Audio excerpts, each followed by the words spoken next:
event. Welcome to WHW Monday.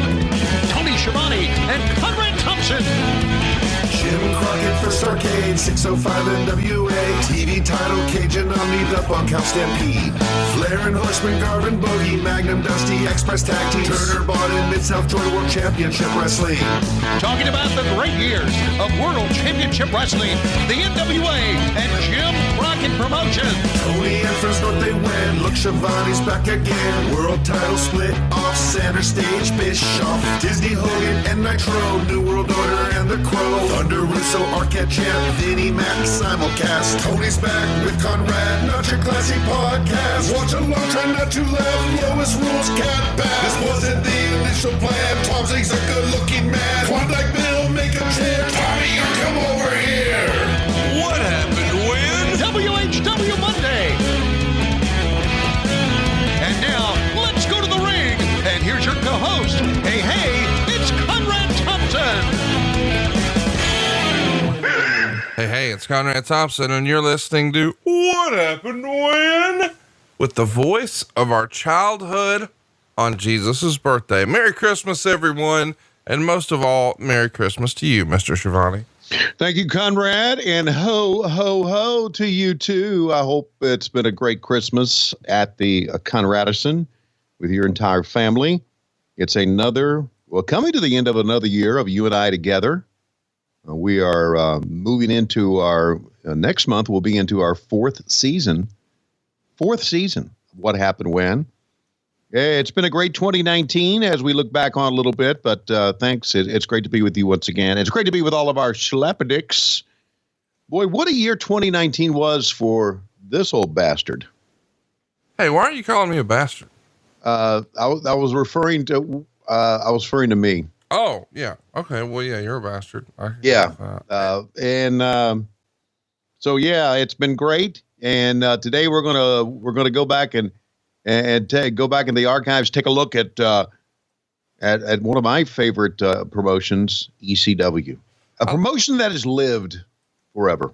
I love that you're saying one of your favorite promotions when you didn't even know what the fuck ECW was about until this show. This show has expanded your taste in wrestling. Fair to say? Yeah, hell yeah. God, it's well known that I was not watching any wrestling at all back then, except our own. Didn't pay attention to what the enemy was doing, if I can call him the enemy, or let's just say the other guys were doing. The enemy. Listen to you. Much like I don't pay attention to what the other guys are doing these days. Well, I mean, goddamn, you don't even pay attention to what your company's doing. No. What they're I'm doing fully too. entrenched in what's going on in my company, buddy. Oh, really? Oh, yes, sir, buddy. I am a team motherfucking player. That's not true. You quit this podcast 3 times this week. Well, I was talking about AEW. Yeah, that's what I thought. Okay. Just, when you say team player, my nostrils flare a little bit. Your nostrils flare a lot. Well, they do lately because you're just the old dirty bastard of wrestling podcasting, but it's fitting because we're talking about ECW's Massacre on 34th Street. That's right. Not Miracle on 34th Street, but Massacre on 34th Street, in true ECW style. And we're doing it on Christmas Day. How fun is that? Yeah. And I've got a little Christmas card, a little Christmas gift for all the listeners out there. Is it about your penis? No, it's just a little, this is from my heart and deep in my heart and deep into my feelings to everyone out there. Okay. Okay. If you're offended by what we say, fuck you. Merry Christmas. Fire up the WWE network. Let's pull up ECW's Massacre on 34th Street. I can't believe this is this old. It's more than 19 years ago, December 3rd, 2000. That's ECW Massacre on 34th Street. Listen, do you reckon that, old Lois is already into the eggnog or can we get her to mosey up those stairs and see if you can't stock her stuffing? Well, unfortunately she is She's passed away. Well, she's always in the eggnog. Okay. Whew, man, you set that up like that was bad news coming. You've been keeping to yourself. No, she's always into the eggnog. But that puts her in a good mood, which is not bad, you know? I like her in a good mood, and it's difficult to get her in good moods now and then. So there you go. So anyway, let's bring in Lois Schiavone. Merry Christmas, Mrs. Claus. And here she is. 3, 2, 1, play. There we see Steve Corino and Jack Victory. Do you even recognize Jack Victory? Nah, not at all.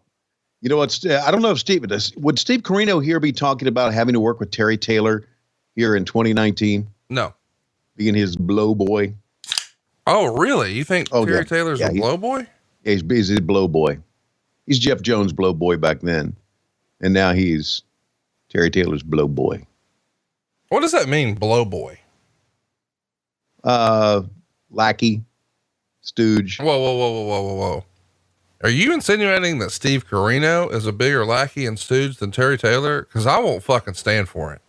If they were still wrestling, they would have their hair blonded like this, and they would be called the Stooges. I don't think you've watched enough Steve Corino to comment here. Oh, I know Steve. I'm giving him shit. Oh, I was busting balls and defending him because I think Steve Corino was ahead of his time. Steve Corino was back then was ahead of his time. Absolutely. Now he's just another dick lick. Wow, boy, you're just firing off. How well do you know Steve Corino? Quite well. How is this that you know Steve Corino so well? Because he is good buddies with Jeff Jones, and also he is a big baseball fan. Corino is. He and I have talked baseball a lot, and I didn't realize that you had conversations with people. I guess on the other side of the fence. You're saying? No, just in general. I mean, you're always too busy to talk to me, unless you're getting paid to do so. So I just assumed that was sort of carried over to. Well, I know where my money comes in from. Yeah, Steve Corino. No, Jack Victory. So Steve Corino's got the belt here, and I guess this has something to do with the main event coming up later on. Well, you reckon? Yeah, I reckon. By the way, that belt I actually have.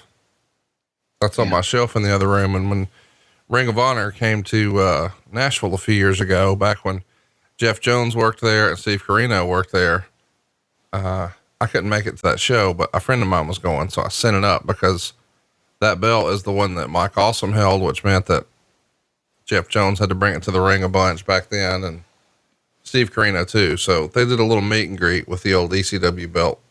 Reunited, and it feels so good. Corino, dude, I know you didn't see much in this era. You would have loved him. He called himself the king of old school, wearing Dusty Rhodes inspired boots, bleeding all over the place, cutting great promos. You would have loved him. And now he's just a dick lick. He went to another promotion that was an upstart that didn't last. It was a stop and start deal, but he led a group called the Extreme Horsemen. Had C.W. Anderson on his side, took on Terry Funk in a War Games. I mean, just really, really good stuff. Big fan of his. I wish he was like 10 years younger because, when a lot of guys his size started to pop off, he could have been right in the middle of it. But in this era, it still feels like we're at the tail end of the land of the giants. So here we are at the Hammerstein Ballroom in New York City. Hammerstein. Hammerstein. Well, hello there. This is near the end of the run, isn't it, of ECW? Yeah, this is not a good show. There's one phenomenal match on this that stands out to me all these years later. There's a couple of passable things, but really not a great show. Not the best ECW we're ever going to see, but listen, Christmas has got a lot of disappointment for a lot of us. So I figured let's just keep the theme going today. Well, here's a guy that's not a dick lick. Here's a guy who's one of our buddies. We have a lot of time for Joel Gertner. I think maybe Joel is one of the more underutilized talents in wrestling in 2019. Like, I still feel like Joel still has a lot to give. He's still entertaining. He's still quick-witted. For whatever reason, just doesn't have his foot in the door in the right spot right now. I don't understand why. I don't either. He's a good guy. If you've seen him at our StarCast events, you know that he's lost a lot of weight. Oh, it's ridiculous. Yeah. But he is also, you're right. He's a talented kid and he works hard. And I have a lot of time for Joe Gertner. Yeah. Really a great guy. Great friend of the show too. Yeah. And not only that, back then I didn't know much about Joe. As you know, we've talked about that. Didn't know much about Joe Gertner, ECW back then, but he was pretty good, man. He was, look at that. The fans were right on what he was saying. He did great. Even had Joey Styles laughing there. Yeah. I mean, really some crazy Tony Schiavone level shit. I'll play the audio if I get an opportunity. Huh? No, we're right to the open now. Yeah. He's already, I like that sign. Hey, Paulie, where's my check? This open. Notice how long this open is, Tony. Mm. It's the longest open ever. There is Robbie Van Dam. And of course, Van Dam was the man back then, wasn't he? Rhino. It's a wonder. You know, if you think about it, Conrad, you take a look at all these spots that they're doing, crazy shit they're highlighting.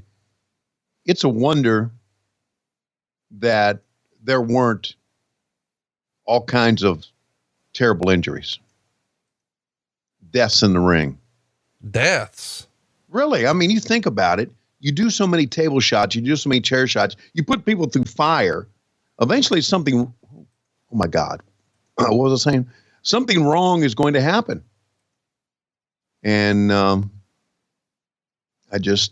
think, I don't know. I say it's a common theme with me. I get it. And I even, I talk to the kids that we have at AEW right now.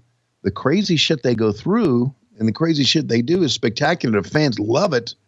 And it's kind of what we're about and what ECW was about at an even higher level.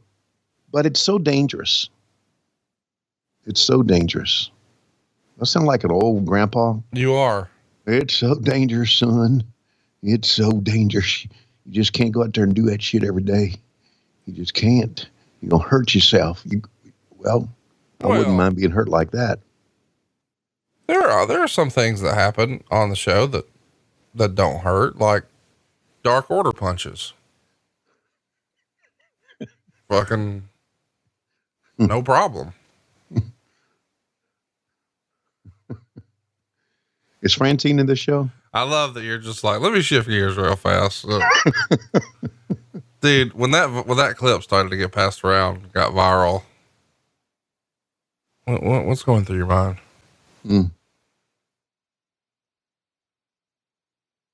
Hello? I'm looking at Johnny Swinger and Simon Diamond. We should mention, since you and I have talked, you have been visited by an alien. Yes, I have. Was there any probing? I wish. I always assumed when there was an alien in your life, the word alien and Tony Schiavone were in the same sentence. If those two words were in the same sentence, probing surely was going to be part of that sentence. As you probably know by watching TV, I was, as we say, booped.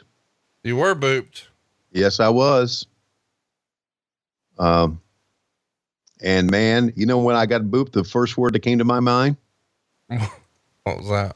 Tussle. Tussle. Oh. Yeah, baby. I love that your dirty talk at this advanced age of yours has a lot of code words. She tried to boot me and I tried to tussle her. I gave her the old boop and tussle. She is all right in my book. It's like the bump and run in basketball. But there's another one who's all right in my book too. You know what I wanted to ask you about? I know you don't watch anything on the other side, but right. Have you at least heard of Rhea Ripley? No.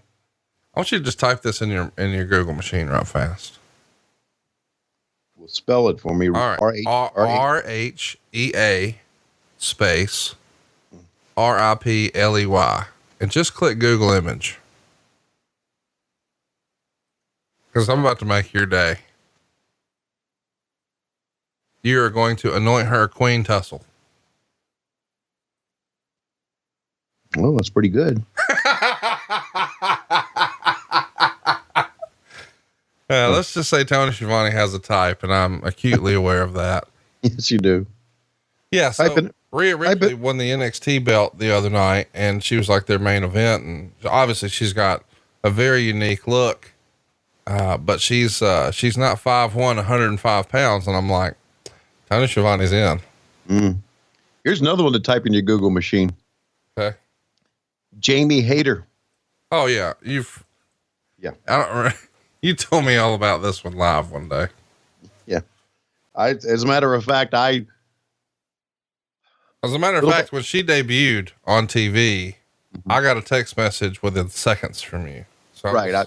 That's a little behind the scenes stuff that I probably shouldn't say, but I'm on the desk and she walks out and I got the phone there. I immediately sent a text to you and Silva. Just one word. Tussle. Tussle. That's and it. Then I went backstage afterwards and took my picture with her and sent it to you guys. I'm thinking, man, I have a lot of time for Jamie Hayter. I have a lot of time for Dawn Marie too. Is Jamie Hayter your favorite AEW performer? I don't know. I have a lot of favorite AEW performers. I have a lot of people I like. Boy, that was a perfect opportunity for you to gag on Cody. I mean, I'm teeing up the gagging moments here and you're not even taking them. Oh God. Well, let's put my job behind us right now for a second, and let's talk about Dawn Marie. I'm ready to talk about it. What do you want to say about it? I just want to look at it. Look at Bill Apter. Like he can run a shot. How many knuckle shuffles do you think kids my age did to Dawn Marie in 2000? Wow. Is that what we call it, the knuckle shuffle? Okay. Tell me about this match here. What do you want to know? Well, you know all about these performers. You were a ECW connoisseur. Okay. So the ring announcer's name is Steve DeAngelis. I'm going to play the audio here from Dawn Marie. Okay. No, I'm not. What am I thinking? Dawn Marie is going to say, whoever wins gets not just my managerial services, but all that I have to offer. They get everything I have. That sort of deal. My panties. Well, I think she's talking about something else. I think she was sex. Oh, God damn, Tony. Are we just going to be that disgusting that we've got to spell everything out? I was going to call it her Hot Pocket.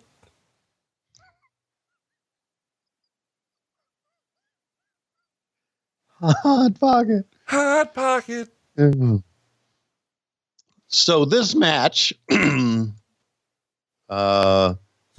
match is for the managerial services of Dawn Marie. And I know who Johnny Swinger is. Okay. I remember him. So Johnny Swinger is teaming with a guy named Simon Diamond, and Simon Diamond's gimmick is Simon Says. Yeah, we've talked about him before. And he is behind the scenes, a mover and a shaker in the wrestling business. And for years and years was a big part of Impact Wrestling. He's going to be taking on the blonde haired guy, which is Christian York, who was a journeyman wrestler who a lot of people thought was going to be a very, very big deal in wrestling.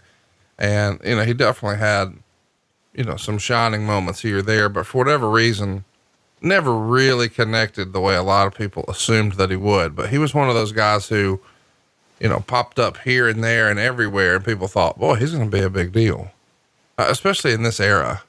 He did have a little bit of a run with TNA.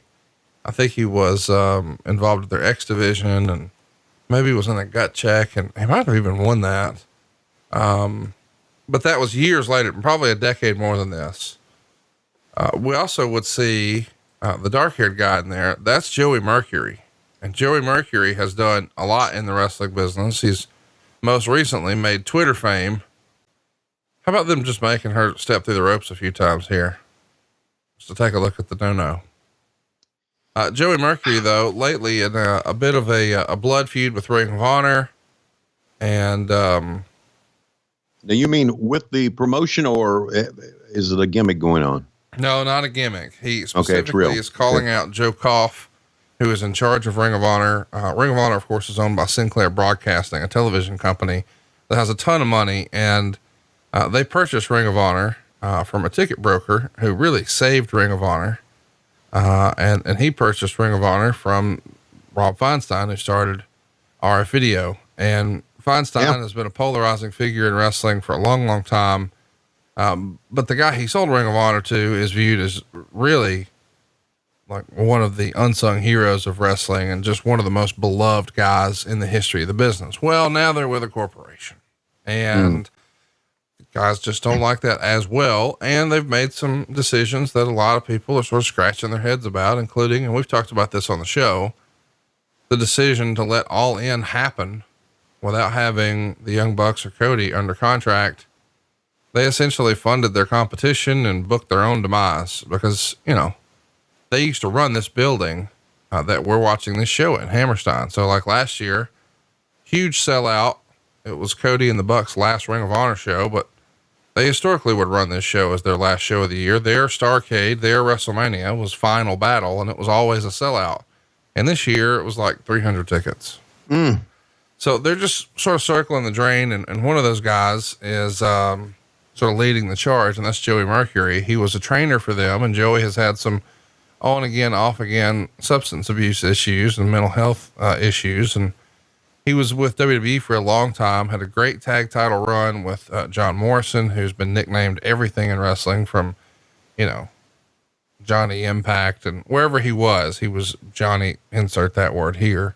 He's in the WWE again, isn't he? He is back now. That's right. And they were part of a big tag team called Eminem. And they had like a paparazzi gimmick where people would be taking their pictures on the way to the ring. And they were both in impeccable shape, had not a six pack, but a whole case of abs. And then they had a manager who would do splits and show her butt crack as she got into the ring. And you would have loved her. Her name's Melina. Anyway, he would eventually, have some issues there and then turn his life around, comes back and would work in the front office as one of the agents and became an on-screen second for Seth Rollins, as part of, a security gimmick with, Jamie Noble. Well, then I think he had some more personal struggles and parted ways with WWE. He was supposed to be at the All In show and sort of run their backstage. There was an incident there. He found himself in jail, and then it just sort of got a little dicey from there. But Ring of Honor gave him a second chance or a third chance or a fourth chance or whatever. And put him in a position to help train some young guys. And he saw some things that Ring of Honor was doing that he just felt like weren't moral or ethical or perhaps even legal. So when he quit, he started posting all kinds of stuff that maybe he shouldn't have, like screen grabs, emails, text messages. But he felt like he was doing it for a greater good. So it became pretty controversial recently of, hey, who's right, Joey Mercury or WWE? And this story just continues to unfold. So Joey Mercury, who's trying to get the crowd into this and fired up, has become quite the controversial figure. And one day you and I will watch a ladder match that he was involved in with WWE, where an errant ladder shot absolutely obliterated his face in a way that I can't describe. Just required serious surgery, but his face exploded, and it was like someone dumped tomato soup all over the ring, and it was unbelievable. So he's made incredible sacrifices for wrestling. And by the way, listens to this show, listens to, I think most of my podcasts, really loves wrestling. He's one of us as a wrestling fan, but he finds himself in a precarious position these days. It's a very unique time in wrestling, for many reasons. And I think the reason that it's a interesting time is because of the internet, because everybody has an opinion, and that opinion can go, as they say, viral. And it also was, I like that spot, pushing the referee into the ropes, causing the guy on top to fall down. But it just is, it's an interesting time. There's so much wrestling out there, and there's so many characters, and there's so many people behind the scenes, and there's so many people that could help promotions out there. And there's as you were talking about Mercury, there's so many polarizing figures. Just interesting time to be in wrestling.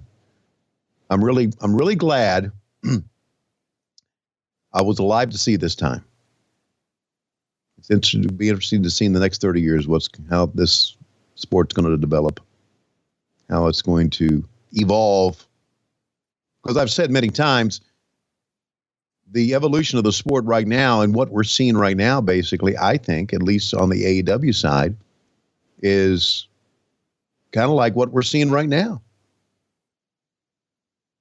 What do you mean? Well, see all the high spots and all the flips and flies and going through the tables and stuff like that. That's the stuff I've mentioned it before, that stood the test of time. Oh, you know, somebody I've got to put on your radar that I don't think is on there that I think you would love.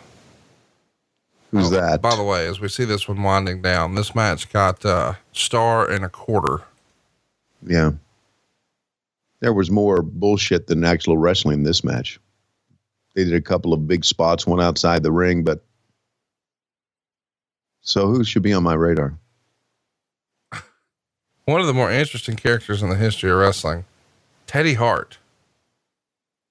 Teddy Hart is the real. Oh, I know Teddy. Oh, that's right.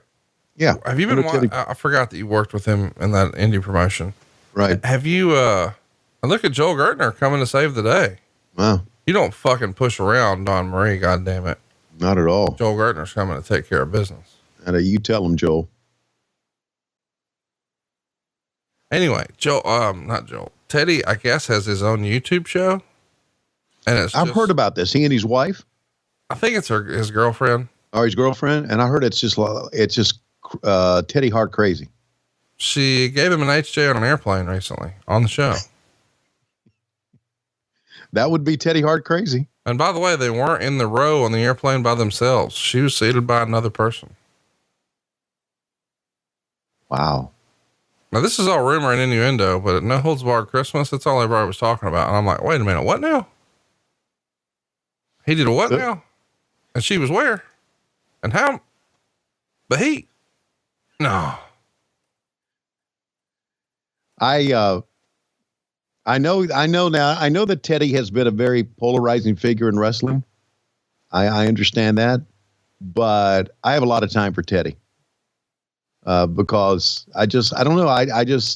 You need to do. He entertains me. He does. I've seen him backstage at AEW a couple times, and when he comes to visit, he's in full gimmick. No, here's the deal. There ain't no other way. That is how he is. I've only met him one time. Right. He showed up at StarCast 2 and I was in the little war room in the back. I was not out wandering around, and he just appears and I'm like, Teddy. And he's like, Conrad, nice to meet you, man. I love the podcast. And I'm like, dude, big fan of your stuff. The fuck are you doing here?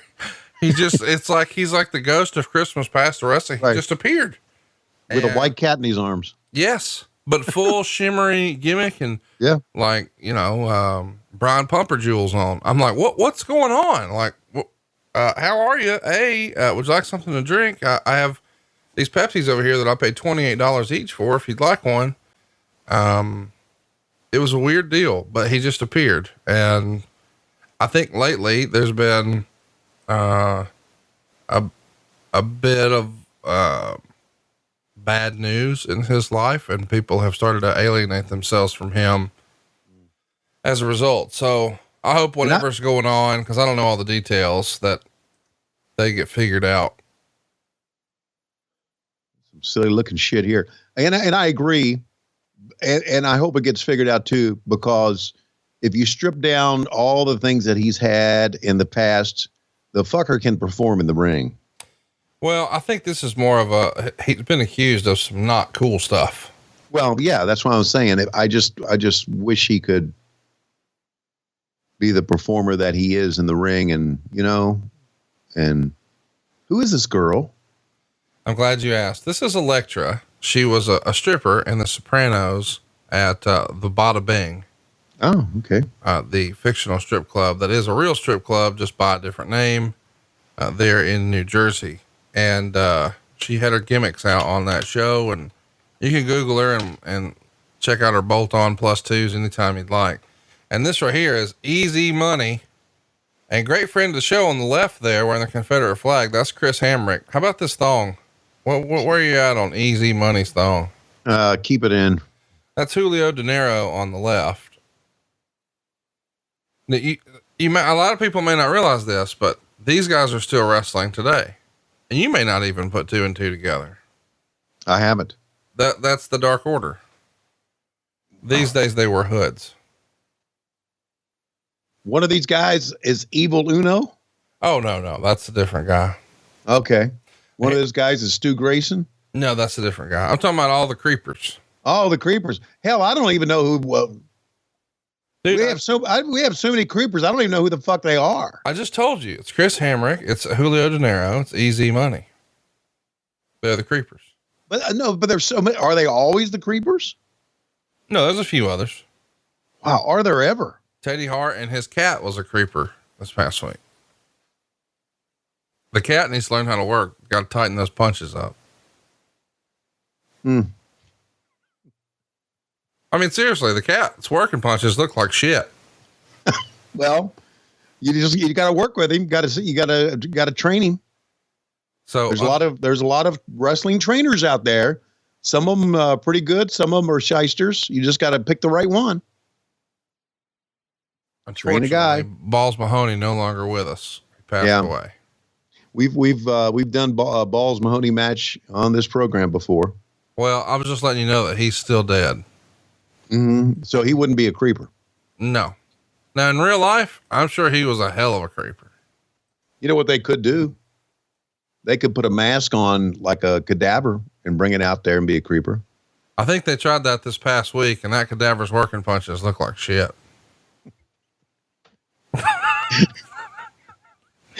Okay.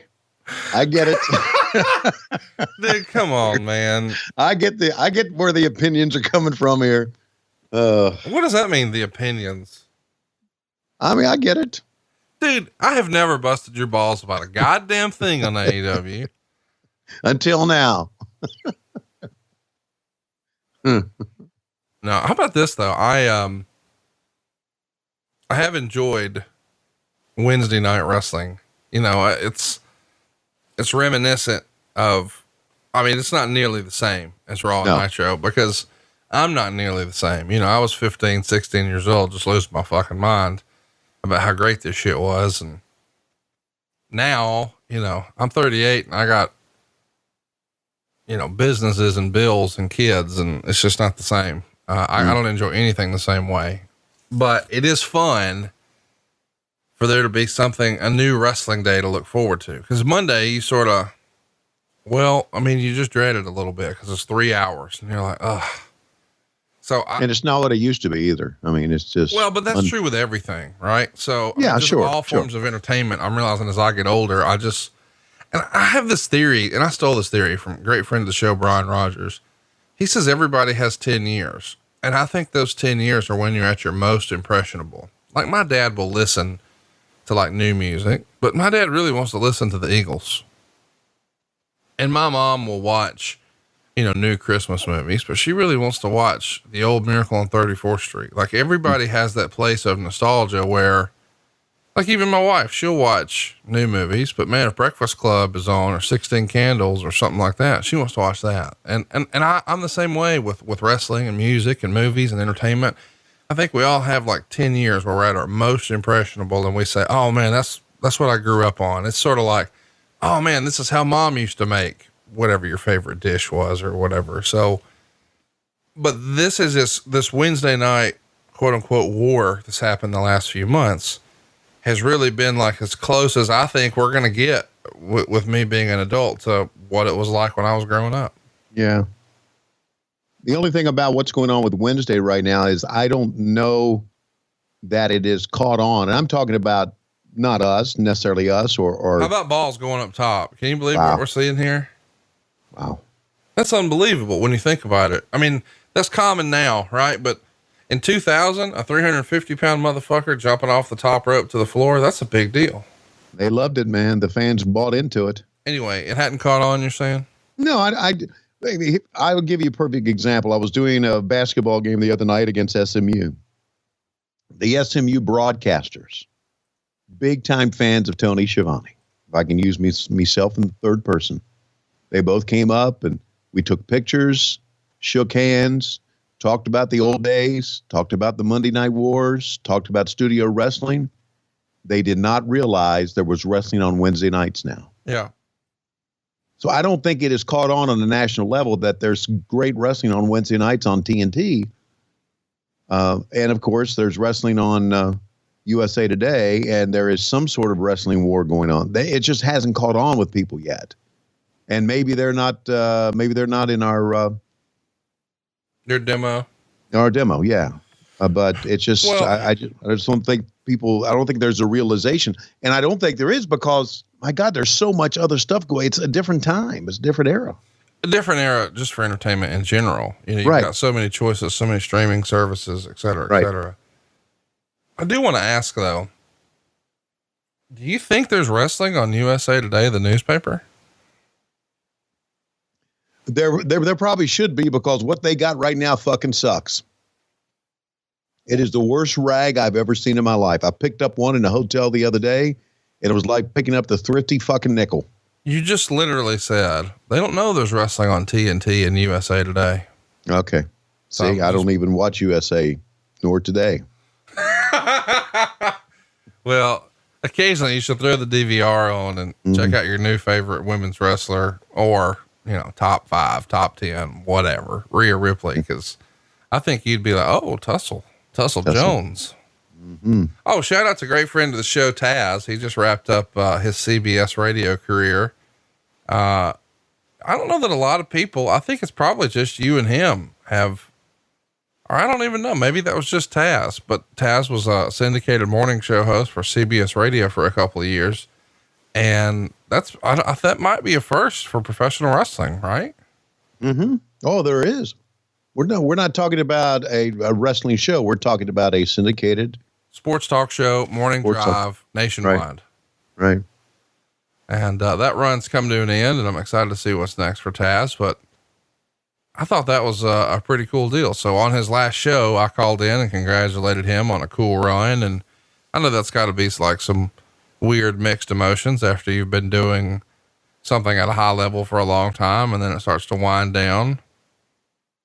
So I wanted to just reach out and say, hey man, congratulations. You did some really cool shit here that not a lot of people with your background have done. Maybe none. I think he's the first one, only one. If you do morning radio, get up that time every morning and do it on a regular basis, that shows a hell of a work ethic that he's always had. So, and not only that, come on, we've seen so many of his matches, you know, watching back on ECW stuff. He's one of our favorites. I love these entrants. I love the way he approached the match. And I got to know him thanks to you and, you know, being with us at StarCast. And I have a lot of time for Taz, one of the great performers. Yeah. Great friend of the show, Cassio. He knows how bad morning drive sucks. Put that in perspective. Taz lives like 45 minutes outside of Manhattan. Right. You'd have to wake up at 3:30, take a shower, get dressed, drive to the studio in order to be on the air at 6. You don't always have to take a shower. Well, you should, Tony. Jesus. Either way, the point is 3:30 in the morning, bro. And even Cassio, and he didn't do that shit. I think he wakes up at like 4:30, but whatever. He still wakes up, takes a shower, you know, gets his breakfast or lunch together, takes it to the office, knocks out his show, you know, eats something at his desk, does some office work. And then he's home at like regular, normal human lunchtime, takes a nap, and then starts his like part 2 of his day. So you don't have the normal schedule everybody else does. You got to go to bed early. You got to take a nap in the middle of the day. It's a weird deal. But you don't always have to take a shower. You don't have to pack your breakfast or lunch because there's Uber Eats. So no, buddy, not everybody lives in fucking downtown Atlanta. Okay. I'm just trying to take another, you know, give you another take on it. What do you think about old Easy Money's ring gear here? Top 5 worst ring gear ever? Let me notice it again. Oh, you talking about the stripes down the side or whatever you call it? These stupid thigh highs he's wearing. He's got on dude thigh highs. It sucks. Ooh. Set up there and oh my God, the crazy shit they're going to do. Chris Hamrick is a crazy, wild motherfucker. That's a pretty good high spot right there. Dude, he's like unbelievable. I want you to take this in your Google machine. Pull that up. What? In your Google machine. You ready? Yeah, I'm ready. Go ahead. Just type in Chris Hamrick bump, BUMP. And the first thing you'll see on your search results at the top will be a little tab that says videos, or just say the word videos. And the first one will say Chris Hamrick bump, and you'll see the 1, 2, 3 kid in the ring. Okay. Just play that shit. You ain't ready. Right. You watching? I'm not ready. Okay. But I'm getting a lot of gifts. Here it is. Well, it won't play. Goddamn. When old people Google. My goodness. Okay, hang on a second. Oh, hold on. Here it is. Oh. Wait a minute.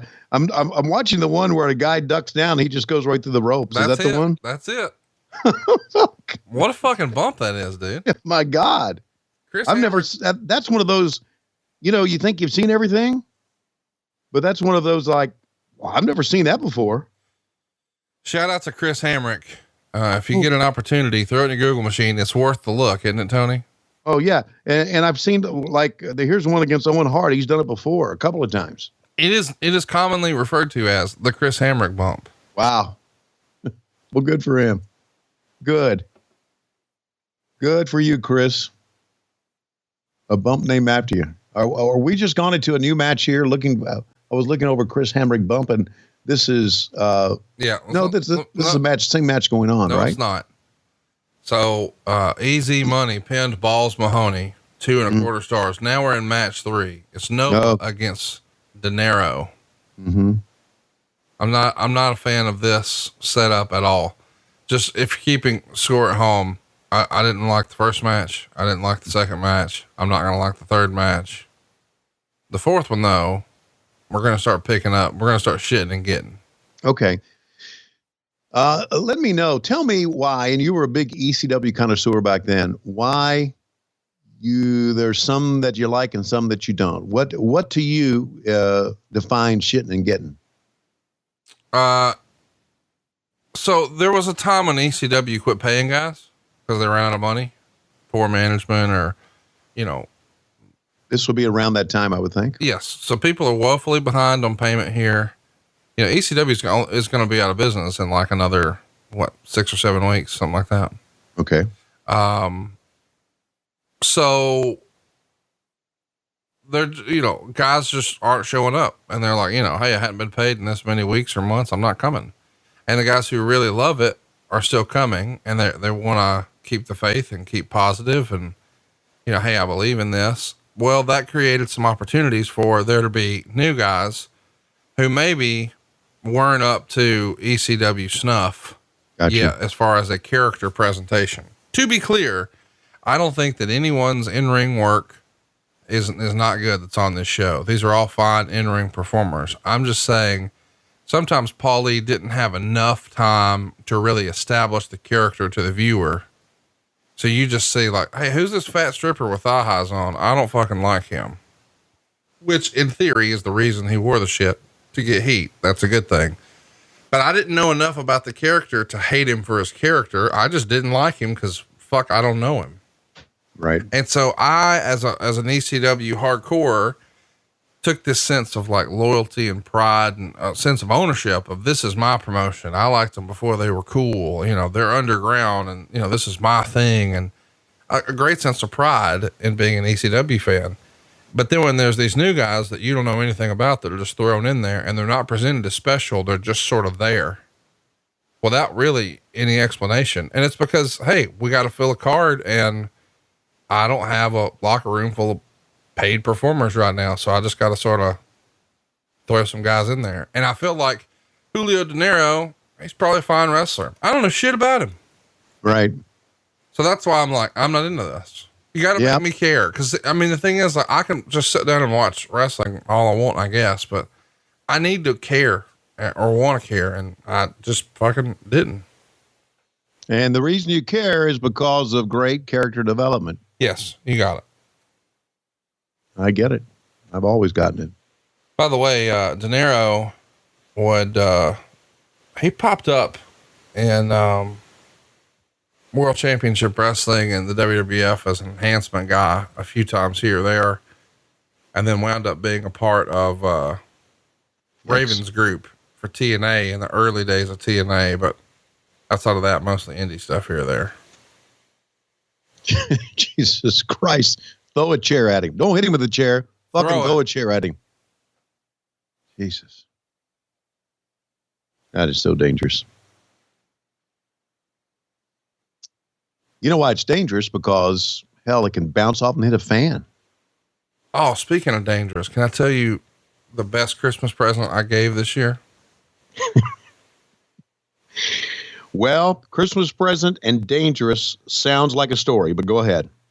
I've got this young guy in my office who's just obsessed with his girlfriend to the point where it's just, I mean, fucking shameful. Like how just whooped he is. Look at this shit. Look what they're fixing to do to Alexa or Electra. God. Little nipplage. I do believe. I've never seen a grown man get so excited about brown circles.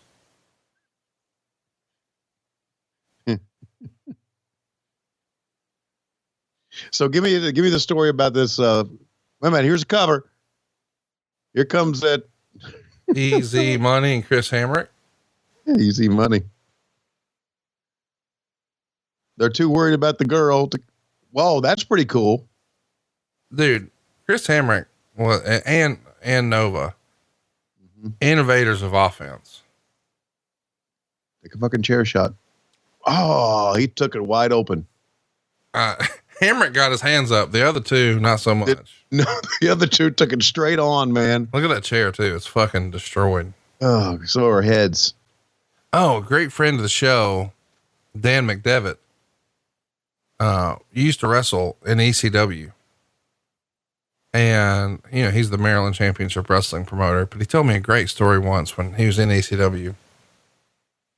That Balls Mahoney gave him the stiffest, most brutal chair shot ever at a show. And he didn't go down. So he fucking did it again. And then in the back, they were just laying into him, you know, God damn it. Why didn't you fucking go down? You know, you too good to sell for me, blah, blah, blah. He literally, as he stood there, was unconscious,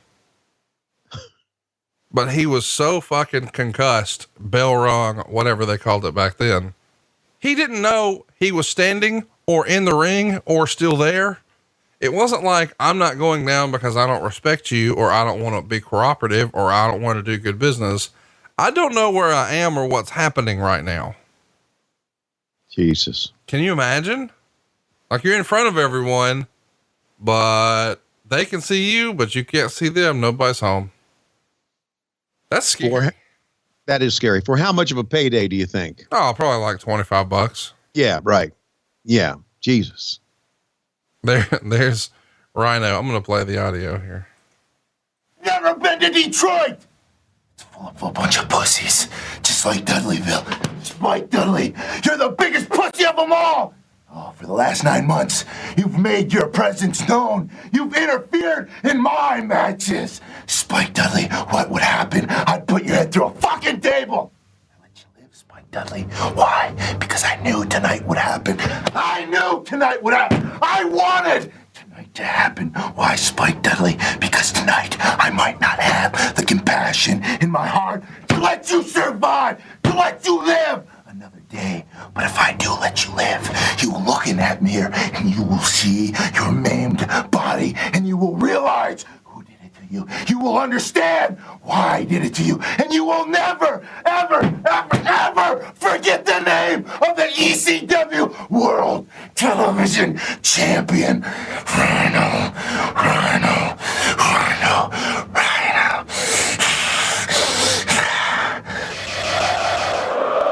Dude, them dropping the F-bombs and the P-bombs in a promo really worked when I was a Ute. Oh, yeah, I'm sure. I want to go back to the story of this. What wrestler was standing there concussed? Our great close personal friend of the show, Dan McDevitt. He wrestled under the name Corporal Punishment. Okay. And Dan works in Maryland Championship Wrestling now? Yeah. He's been like every time you and I have been to Jimmy's Famous Seafood, he was there helping us run everything. And you would know him if you saw him. Okay. Well, Dan, I just wanted to warn Dan of something. When you run Maryland Championship Wrestling, watch out for Chris Cruz, because he will report you to the Athletic Commission. He'll get you. Be very wary of that guy. He's so dangerous. Well, nobody does shit like that anymore. Look at this big Sal Graziano. That's Matt Coon. A lot of people don't know that, but that was Matt's first foray into wrestling. Ooh, Matt's gained weight since then. Yeah. And he picked up guitar since then. Right. I mean, it's just business. I don't think a lot of people know that Sally Graziano would go on to be Matt Coon. Once ECW closed, poor old Sal needed to figure out a new way to make a living. So he started teaching kids to lip sync in Mechanicsville, Virginia. And the rest of it is Virginia legend. And the good thing about Matt Coon is when he plays guitar, he has a place to rest it. Sure. Right there. Right there, as Sal would say. And here comes Danny Doring, also a listener to the show. Shout out to Danny. Oh, Amish Roadkill, not so much. I don't think they have podcasts in the Amish community yet. They might. Probably in the Amish community, they have someone in like a city transcribe a podcast, write it down on paper and pencil, and then bring it to them so they can read it by candlelight. What's that thing when Amish kids get to like leave the Amish community and go into the real world, and they just like get drunk and fuck and watch TV and just go crazy for a little while and then have to decide, stay or come back? What's that thing called? Butt fucking by moonlight. Oh, okay. I wasn't sure. But they go on like leave or something. Rumspringa. Right. There you go. I knew there was a phrase for that. Rumspringa. Rumspringa? Yeah. Rumspringa? Is that what they did on? It's a rite of passage during adolescence. So in other words, you can go out and fuck as much as you want. Well, no, they don't say it like that, but it's just, they have a much, they're just saying, hey, you can do other stuff. Like you can wear different clothes and you can, not be with a horse-drawn buggy. You can get in a car, you can watch TV. But a lot of kids are like, well, hey, I'm not home anymore. Let's see what this booze is about. Oh my God. And cooter, it's like, they just go nuts. That's the rumor and innuendo. I mean, fuck, I'm not Amish. Well, not that we know of, but you got that big beard. I don't have a big beard. You got a big beard. No. Okay. You got a big head, and that makes the beard look big. By the way, speaking of big heads, are you going to have the big head when you come to Stand Up Live here in Huntsville on February 5th at supershowlive.com? I think our listeners by now know that AEW is coming to Huntsville. And that means you and Jim Ross are going to be live on stage at Stand Up Live right after the show. And the VBC and Stand Up Live are literally 2 red lights apart. So it should be a good time to go to the arena and then come on down and check you and JR out. And I've already told the comedy club, we need pear vodka, and we need ginger beer. Right. And we need some copper mugs. And they're all ready. I think it's going to be Moscow Mule City. It really is. But I do need to say, I'm really excited about being in Huntsville. I'm very excited about being a Stand Up Live because, as you know, I've seen a number of shows there. Sure. Each one I've liked. It's a great club. It's well done. But here's a but. I don't think I'm going to be able to drink that night. Well, JR and I the next day are flying to the UK. Yeah, see, So and I'm that night after the show's over, I'm driving to Atlanta right as soon as the show's over, DDP yoga, to get a little workout in, and then I'm going to do my work for AEW Dark the next day because we work down on Thursday. So that's why I don't think I can drink. oh, But I'm going to have a good time. I'll have a you should go home make the sure that next we have day. the and I know you have them in Huntsville. Make sure we have my favorite drink, Mellow Yellow Zero. Yeah, we do. Oh, I'll have yeah, Diamond bring them by. Yeah, and put a lime in it. Make sure, and people will think I'm drinking. There you go. But I look forward to it. Oh, so let's talk about Christmas again. I forgot about this. Yeah, Merry Christmas, everybody. By the way. I gave the best Christmas present ever to this young guy. My Oh yeah, right. got him some Plan B. What? Some Plan B. Plan B. Yep. Okay. Not knowing what Plan B is, I'm. Go ahead. You're out of the Continue. loop. You're out of the loop on this. Yeah. It's a form of birth control. Wait a minute. You gave a guy a form of birth control. Yeah. Okay. And let me guess, he's never had pussy in his life. No, he's doing it the most right now. That's what I'm saying. Oh, okay. So I figure he's got free shots on goal now. Merry Christmas.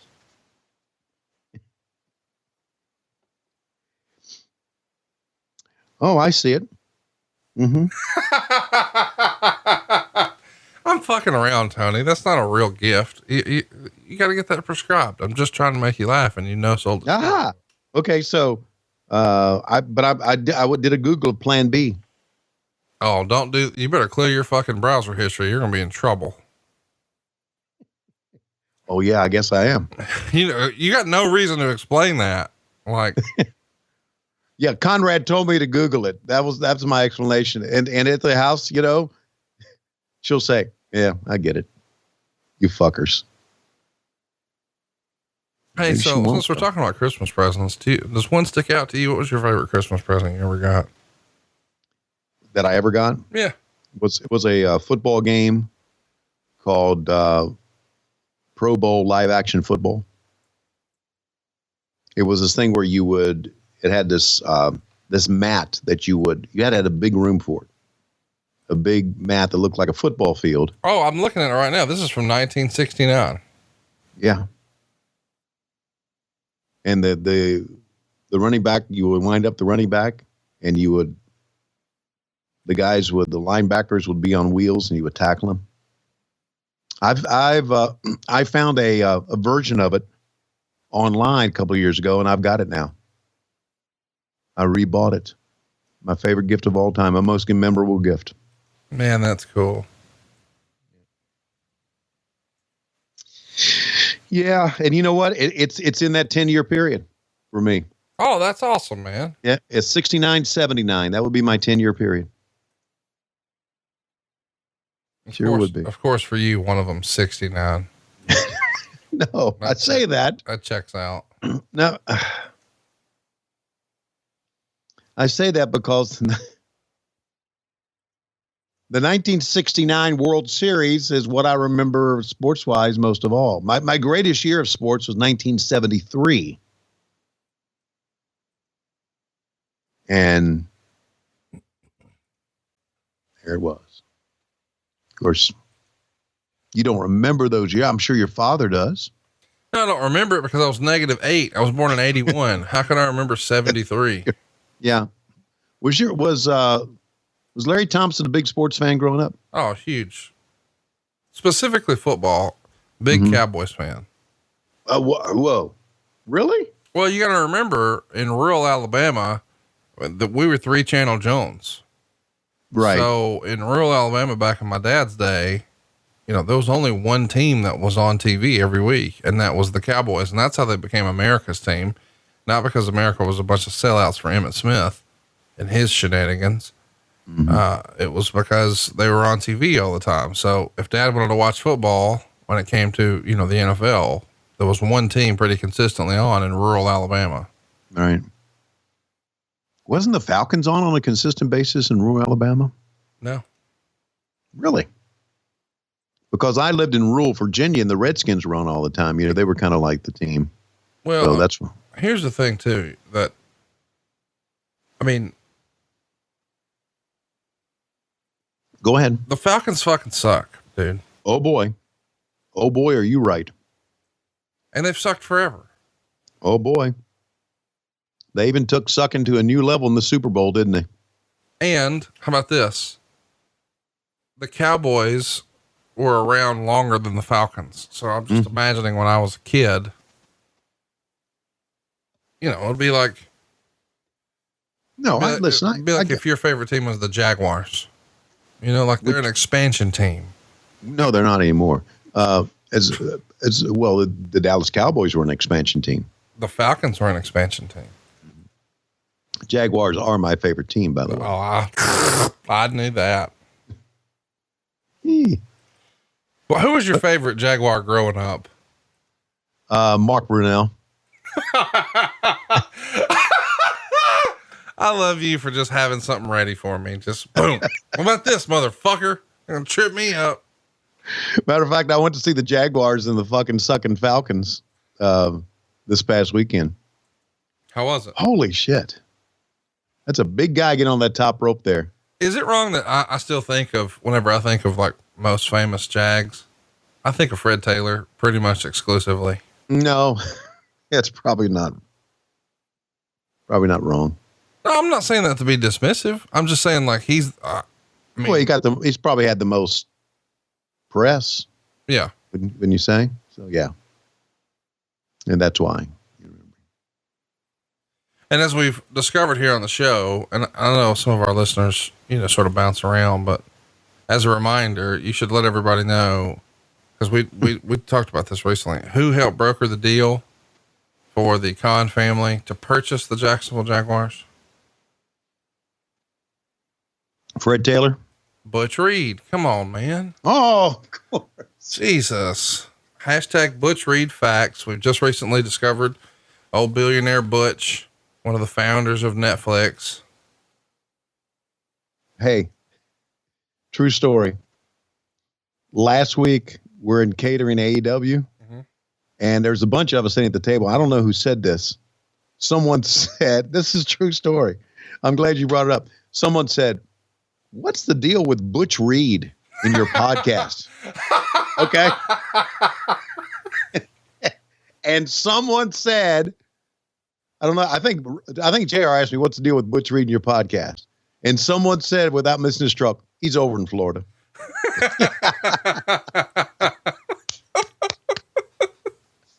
And so we had a discussion about Butch Reed and about, you know, how good a worker he was at one time during the day. And JR told us a story about, you know, Junkyard Dog, you know, up and leaving Mid-South and Brickhouse Brown. And JR's got millions of stories. But I was wondering, what's the deal about Butch Reed on your podcast without a beat? No, he's over in Florida. God. So there you go. We keep Butch Reed alive.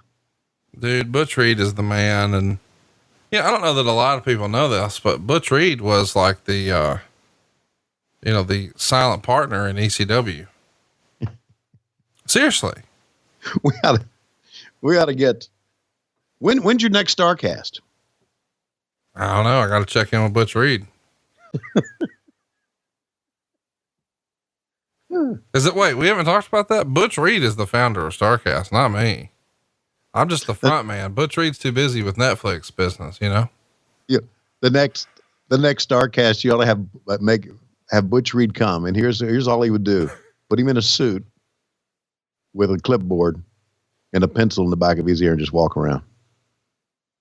We should mention right now, you can go to lowestrules.com and pick up not one, but two Butch Reed shirts. One of them has the blonde hair and the blonde mustache, and across the headband, it says hashtag Butch Reed facts. And the other has the shape of the state of Florida, and it says Butch Reed was over in insert shape. Also, in honor of your son, we've got a Schiavone IPA shirt, which I'm sure is going to be a big hit in your family. Yes. Except for the jobber.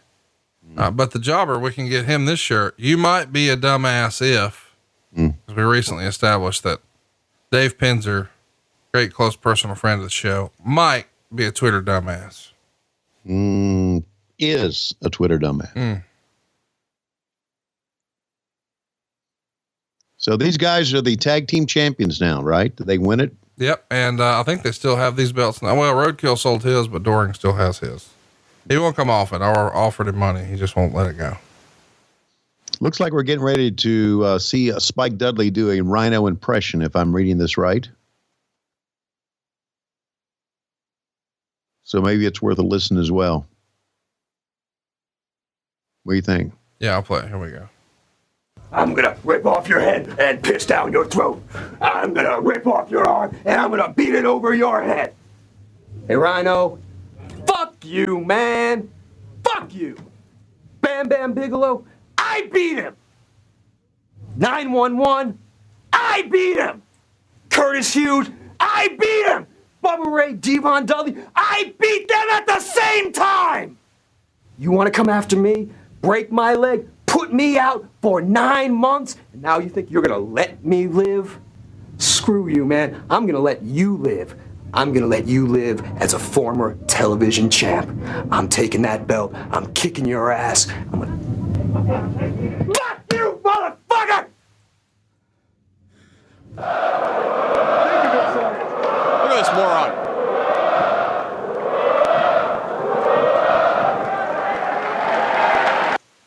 So what'd you think of that, fuck you, man, promo from Spike Dudley? It was okay. I like the guy running the ropes with the towel, though. That's the Towel Boy. Okay. That's great. You in the loop on Towel Boy? No, I'm not. Why not? Everything's a gimmick. If you start typing that in, it'll be there. I think his name's Eric Tuttle. Oh, here's CW. By the way, Arn Anderson, very gracious in talking about CW Anderson on our podcast. Really, that's good. Arn's He ran into him one day and he was already doing the gimmick, and he ran into him one day and said, "Hey man, I hope you're not upset that I'm calling myself an Anderson." And he said something like, he put his arm around him and said, "Son, I'm not really an Anderson either. Have fun."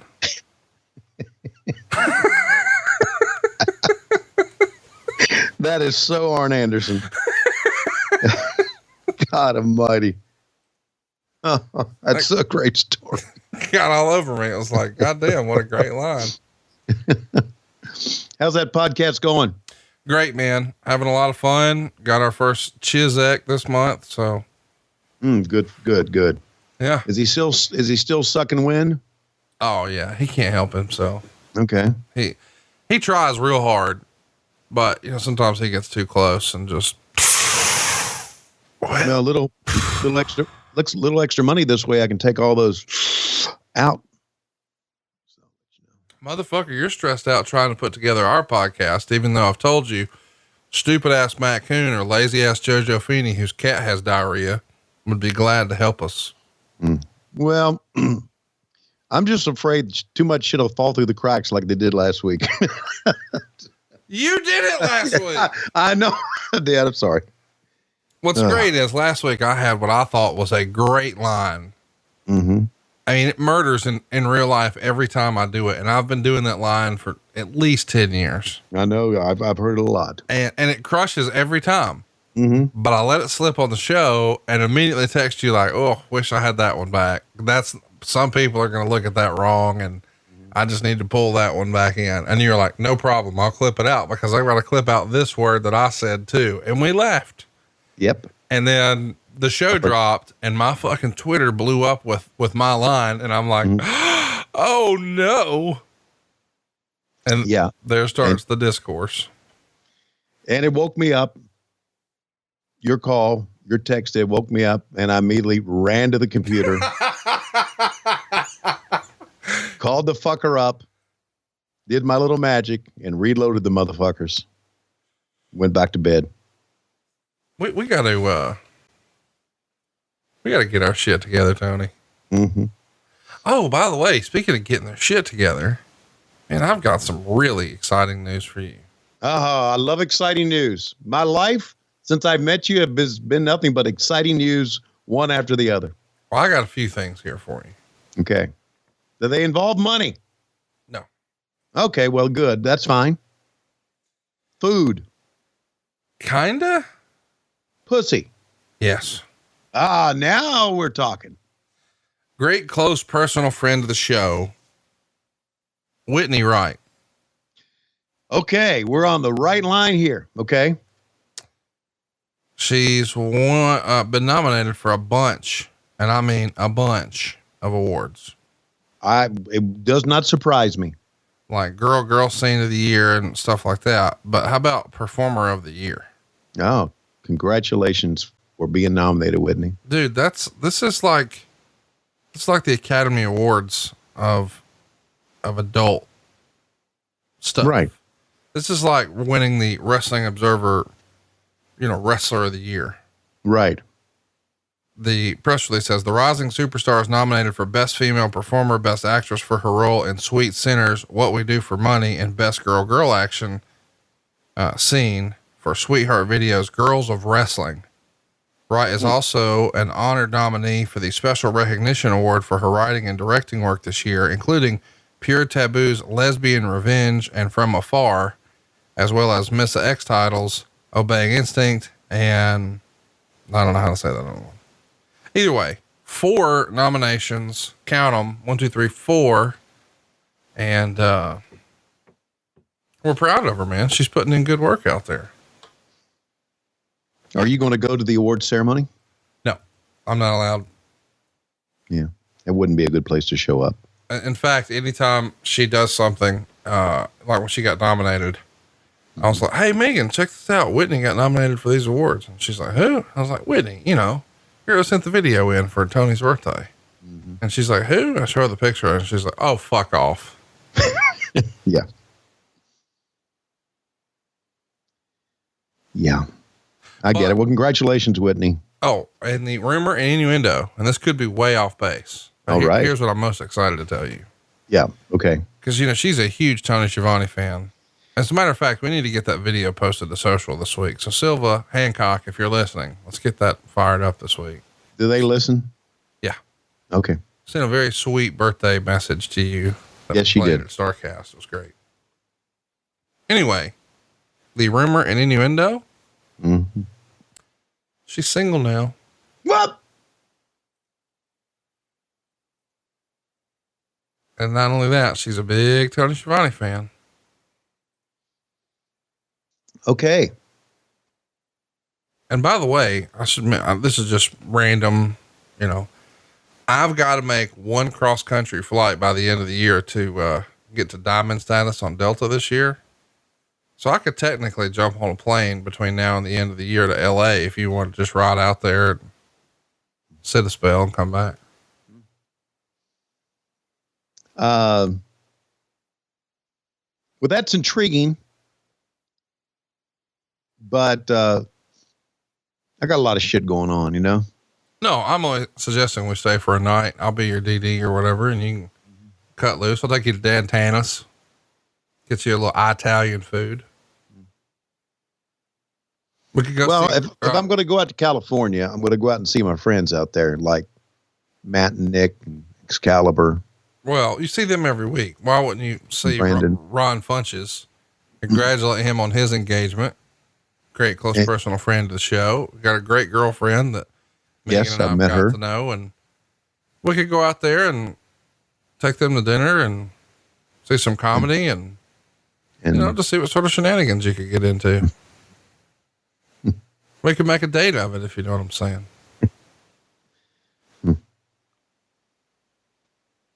How's that diamond status? I don't know. Never had it, dude. Yeah. I've never had it. This is my first time, but when I've had this many Delta flights in the same year. Right. I'm, right now, as we speak, I'm at gold status. I was gold forever in these last 2 years, thanks to the live shows. I got to platinum, but I'm only 768 MQMs away from diamond. And I don't even really know what that means, but, I other friend of the show, Corey Ryan Forrester's like, oh, you got to get that, dude. Like, what do you mean? He's like, well, you just been booking and paying for first class. If you just get economy comfort, they're going to bump you up right away because of your status. I'm like, wait a minute now. That's a big difference fare wise. He's like, yeah.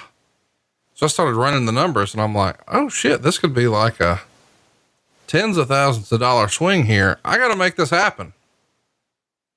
So at some point, at least for a day, I'm taking one. It didn't even have to be cross country. I was just saying that for Whitney purposes. Okay. I'll scoot up to New York and back or something and make it happen. Okay. So as you know, I'm trying to steer this conversation to any direction that would not get me in trouble. I'm 17,000 miles away from gold. First of all, I'm glad that Corey Ryan Forrester told you that, because I'm glad he's worth something. Yeah. Cause he is, as you know, useless. Useless. My question is, so I'm 17,000 miles away and I can purchase 18,000 miles before the end of the year and get platinum status, which will cost about $600.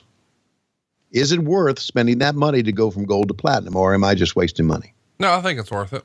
Really? Cause if you got upgraded on 2 flights over the course of the year, you'd be good to go. Is it in your contract that you fly first anyway? No, it's not. Then you I pay for first. Don't do that. Really? Spend your $600. Okay. I mean, it's every flight that I'm on, when we have, members of our staff, our crew get on the flight and I'm sitting up front, they'll say, oh, first class, huh? They don't know I'm paying for it. So we got some juice here. Tommy Dreamer. This is the best match on the show. We're talking right over it because I'm thinking about your little Peter meet and Whitney Wright. I was thinking about my frequent flyer miles. Well, I was trying to get you involved with Whitney Wright. She's single. She's nominated for Performer of the Year, and she's a big fan of yours. And she's a very talented lady. Oh, that's, I'm not going to argue with. Ooh. Let's talk about something else. Oh, whew. Congratulations on your near immediate sellout of the next AEW pay-per-view. Yet another one in Chicago. This one going down in February, right after, or same weekend as C2E2. And, great close personal friend of the show, Gabe Yoakum, is the guy, sort of the unsung hero who helped put that deal together. He was actually trying to do that deal in 2018 for 2019. But I think the EVPs thought, well, it's too close to All In.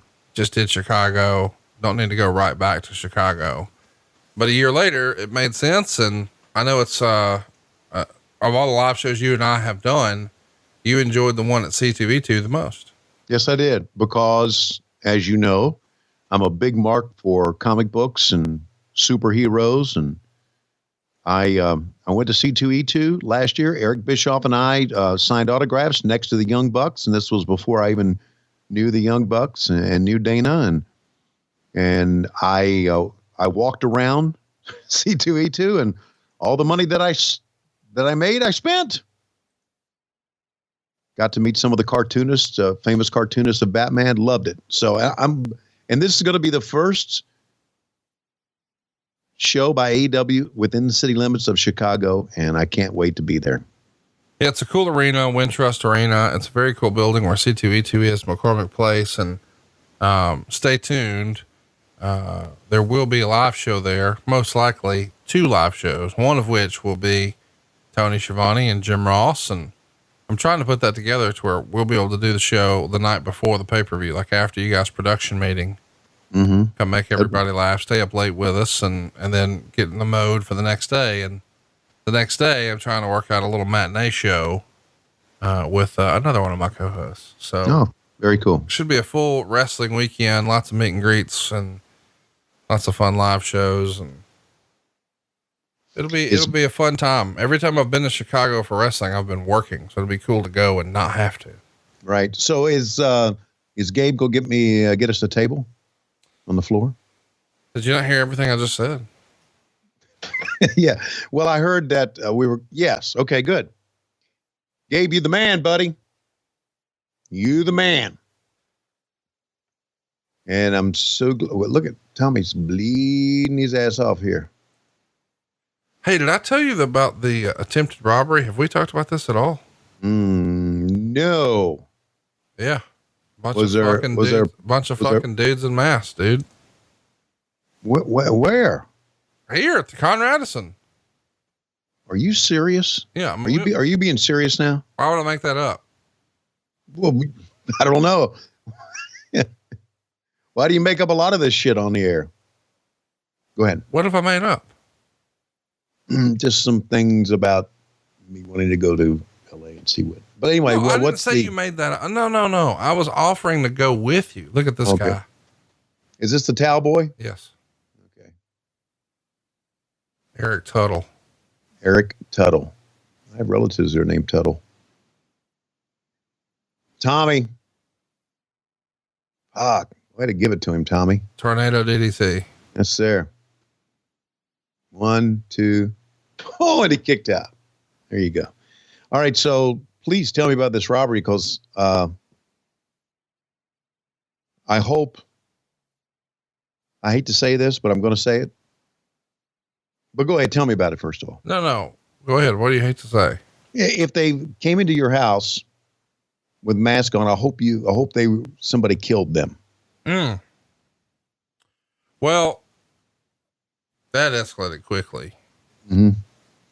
No, there was a bunch of dudes in masks, and I mean, they just tried to like take over. And luckily, the only violence is when they were trying to punch me, but they missed by several feet. And I realized this must be the Dark Order. They're not here to hurt me. They're here to recruit me. And then I realized, it's just no holds barred Christmas. It was Matt Coon, Michael Dawkins, Rotten Crotch, Hancock. But no, you got to appreciate a bunch of fat dudes in masks come in, start throwing terrible working punches that miss me. I assume it's the Dark Order. I didn't realize that it was actually just my friends playing a rib. All right. Like this whole story is. Yeah. Come on, dude. If I can't fuck with you about the creepers, what can I fuck with you about? No. I thought for a minute that that somebody broke into your house. And that's why I said, kill them. By the way, I'm just being a bandwagon dude because me and you have talked about this before. Mm-hmm. I think those two guys, I'm talking about the wrestlers on Dark Order, Uno and Grayson, they're getting a bad rap on this whole deal. Why are people being shitheads online for real? I'm just fucking with you just because you're my friend. Yeah. But I don't understand why people are so down on it. Well, people are shitheads online because people online are shitheads. Like their matches are good. It's a different gimmick. The recruitment videos they've been doing, even though they think Louis Benson and Conrad Thompson are the same person, we're fucking definitely different people. I'm funny and entertaining. He's annoying. So we're way different. No comment on that. Yeah. You are there. Listen, there is nobody in the world like Weird Louis. No, Louis is another level weird. Oh, there's sweet guy. I'm not shitting on Louis. Louis is my friend. I'm just saying. Yeah. Oh, weird. I love Louis. Louis is a talented guy. And not only that, now that we're talking about him right now, he's probably replaying it and jacking off to it. Well, that we're talking about. All of these terrible impressions you hear at the beginning of the show that I don't even know are there. And people ask me about when I'm in public and I'm like, what the fuck are you talking about? We don't have impressions on our show unless it's me doing Diamond or Tommy Rich, his old carburetor. And they're like, no, at the beginning of the show, promotional consideration. I'm like, what the fuck are you saying right now? And then I listen to one and I'm like, God damn, this is Louis doing the world's worst impression right here. What the fuck is Tony Schiavone doing to our show? So anyway, if you hate all of that, you hate Louis just as much as I do. Louis doesn't do all of them. Just for the purposes of our story, Tony. Okay. He does them all. He's been doing most of them lately. Okay. When someone put on Twitter, that's the worst Sean Connery I've ever heard. I'm thinking, Louis. Of course. So anyway, back to that. Everybody thought that it was you on the Dark Order video, and yeah. Well, so like, oh, it's a fat dude with a beard. Must be Conrad. No, it's not. Anyway, Matt Coon and Michael Dawkins and Jeff Jewett and all those guys did not hurt me. Well, I'm sure they didn't when they because, broke in their masks and threw their working punches. First of all, Jeff Jewett was probably drunk. Accurate. Uh-huh. A Matt Coon is got too big of a belly to be able to throw a roundhouse punch. Accurate. And who else was involved in that? Hancock. Well, he's a fucking idiot. Yep. Okay. Eric Rottencrotch, who, by the way, is down more than 40 pounds. Shout out to Eric. Yeah, and guess how he's doing it? DDP yoga. Nope. That's what he's telling everybody. Okay. It's really fucking Pokemon.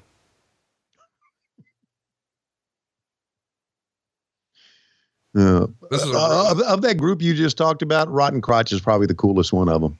No, Rottencrotch is a salesman. He's fun. But the Michael Dawkins is really the coolest of the bunch. Oh, yeah. I forgot Michael Dawkins. Because Michael Dawkins will fuck around and sue you and WWE and get everybody fired up at the same time. Mm-hmm.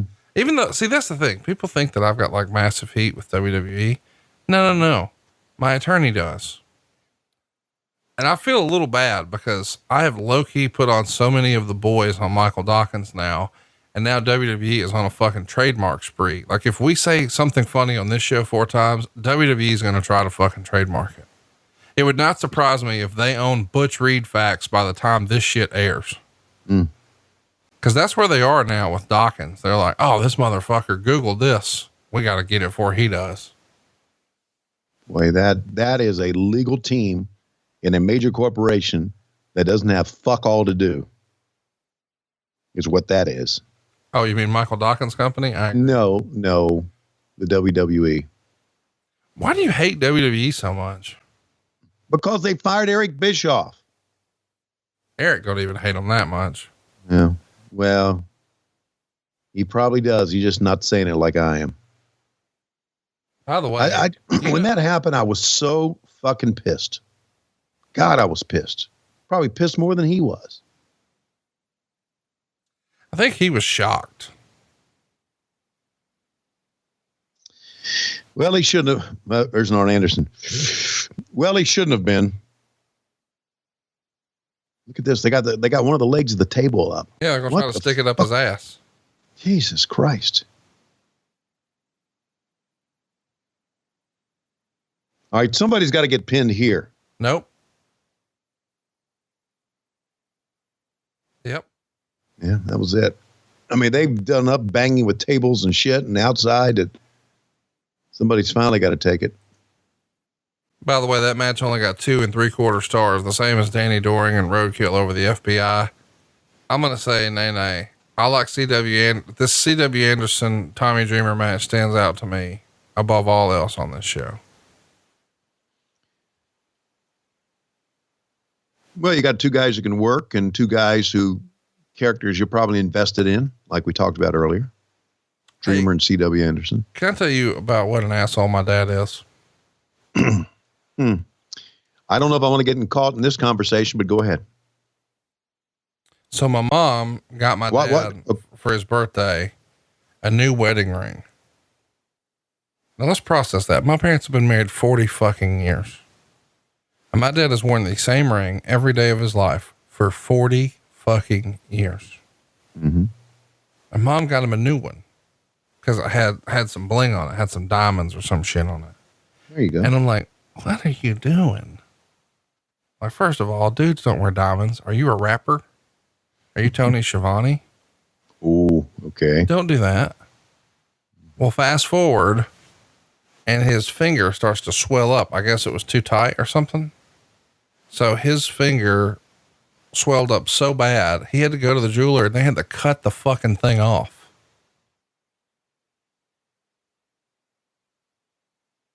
Like they cut a ring off his finger, Tony, like Jaws of Life. But I was thinking maybe cut the finger off. I didn't know what we were talking about. No, here. they cut the ring off. So then he comes back to the office and he's got this fucking Jumbo Frank finger. And I'm like, Dad, what the hell's going on with your finger? He's like, oh, your mom's ring she got me was too tight and finger swelled up. I had to go to the damn jeweler, get it cut off. I'm like, are you serious, Clark? And he's like, yeah, look at this. And so then he holds his hand up and it is this giant cartoon level finger. And so I'm trying to be funny because we're doing this in an office where I've got like a room full of guys at the time. You can just say it's an office where I'm in. Yeah, it's an office I'm in. You've been in my office. There's a bunch of dudes in there. Right. And I know you're always entertaining. So anyway, I said, dude, what have you been doing to my mama with that finger? I thought that was a good line. You know what I mean? Uh-huh. Make dad uncomfortable. Dad's going to be, oh, shut the fuck up and stomp out. That's what I'm expecting. Instead, dad gets this giant shit eating grin. I mean, the biggest I've seen on my dad in 20 years, holds up the big swollen finger and said, I didn't do nothing to her with this finger.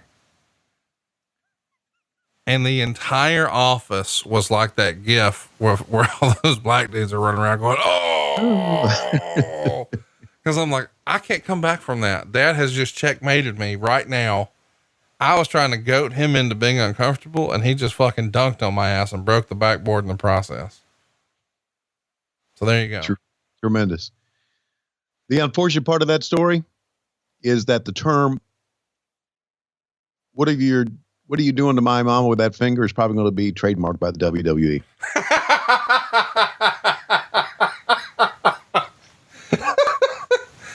You know what? We got to get a shirt up before that happens. Have you seen much of Rhino's stuff? No. Well, I've seen a couple. We've had him on this show before with our. Wasn't he also on that really shitty WWE ECW Pay Per View? Yeah. Yeah. So that's what I remember him from. Oh boy, with Spike Dudley here, there's going to be a lot of throwing Spike Dudley around, isn't there? Yep. What is Spike doing now? Is he still with us? He's a financial advisor or an investment advisor. Wow. This. There you go. Huh.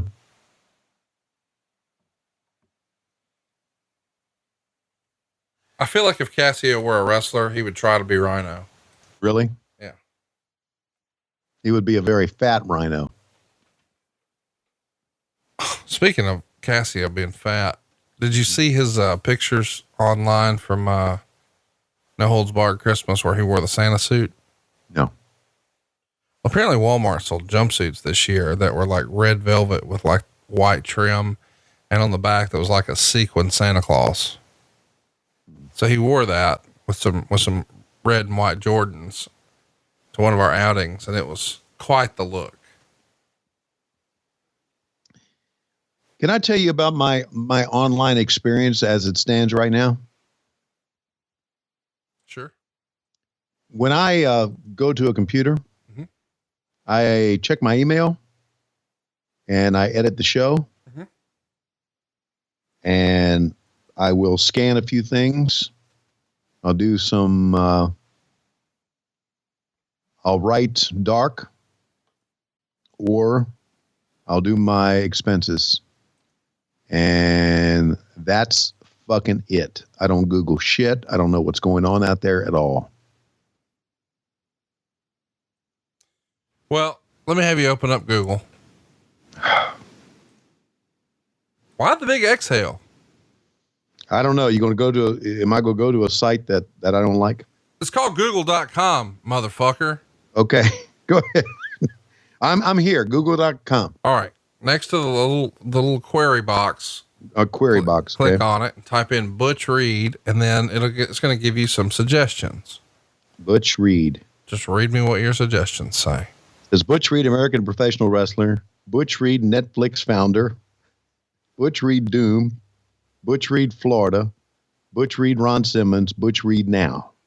Mine is Butch Reed Facts, Butch Reed Netflix founder, Butch Reed 2019, Butch Reed and Ron Simmons, Butch Reed Doom, Butch Reed Florida. Yeah. Look what we did. I know. That's what we did. You excited about that? I am. And when I click on Butch Reed Netflix founder, Reddit says, on the latest episode of What Happened When, ... Wait, really? Yep. Oh, they're talking about it on Reddit? Mm-hmm. Okay. I've never been on Reddit, so I wouldn't know what's going on This there. is awesome. Cause they're getting it. They understand that Butch Reed was the co-founder of Netflix. He created NXT. He got kicked off NWA commentary for making a controversial joke. He came up with the idea for the NWO invasion. He's a snake whisperer in Florida. He's responsible for Johnny Gargano. They don't call it the bat signal. They call it the Butch signal. This is my favorite one. Butch Reed is so over that if you type in Google, Butch Reed was over in Flory, it gives you the DA. This is the best. He invented the Frankensteiner and he cooks the best turkey. God damn. We do some good shit on this show. I needed to read that to really understand it. Oh, well, yeah. I hope Dawkins listens to this show and, you got him on retainer? Obviously you do. Yeah, but I just pay him in hookers and blow. Okay. Well, whatever it takes.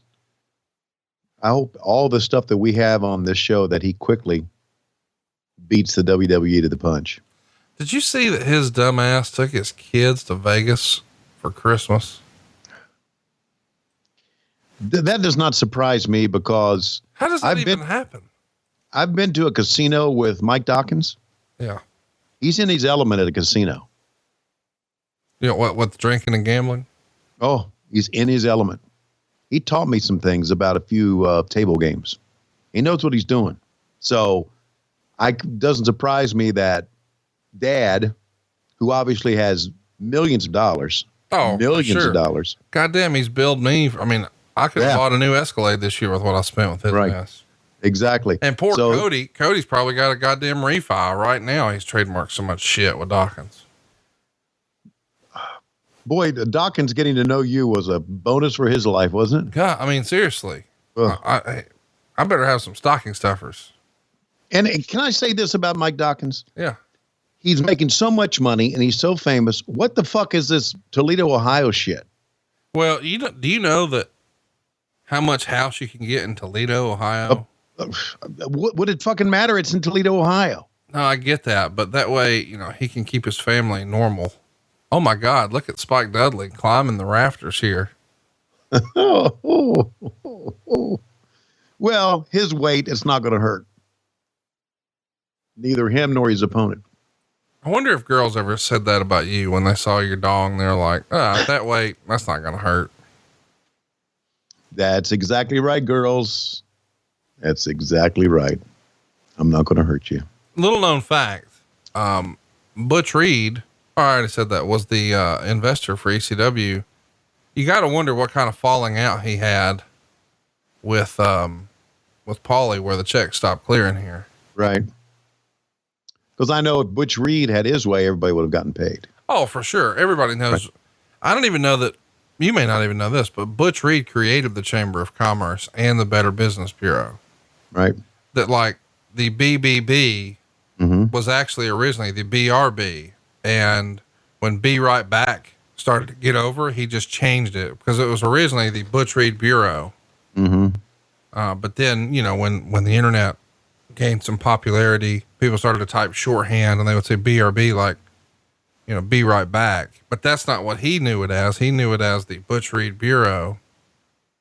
Or, you know what? Maybe we should have a shirt right now over at lowestrules.com that says Butch Reed, bitch.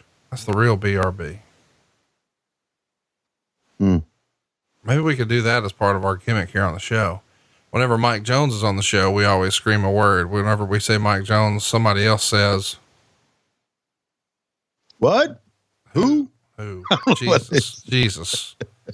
Goddamn. When old people Google. Okay. Hey, is it true that Butch Reed started Airbnb?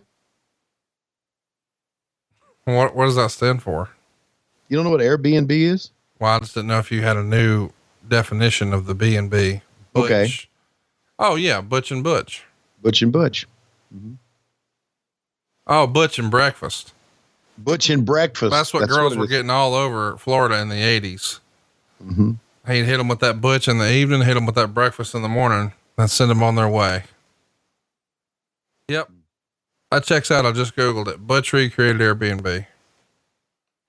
There you go. He also started the car company McLaren. Wow. Now that's pretty big. That is big. you know, cause everybody knows that Butch Reed was fast and, you know, speed. He's built for speed. You can just tell from looking at him. He was a friend of the Wall family too, wasn't he? Of course. Had a lot to do with Walmart. And I think he's got a mansion up in Fayetteville, Arkansas right now. The Wall family? You mean the Waltons?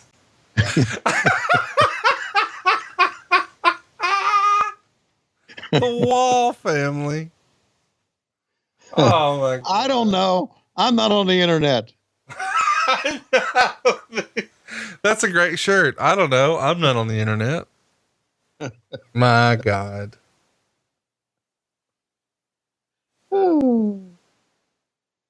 Yes, the Bud Walton Arena. I got it. I was thinking of Tom Wall. You don't even know Tom Wall, did you? I thought you meant Wall like the nose hair trimmers, like WAHL. Yes. Yes. He was part of that as well. Yeah. What are we fucking watching here? Athletic tape being tied around the boot of Rhino and the bottom rope here by Spike Dudley.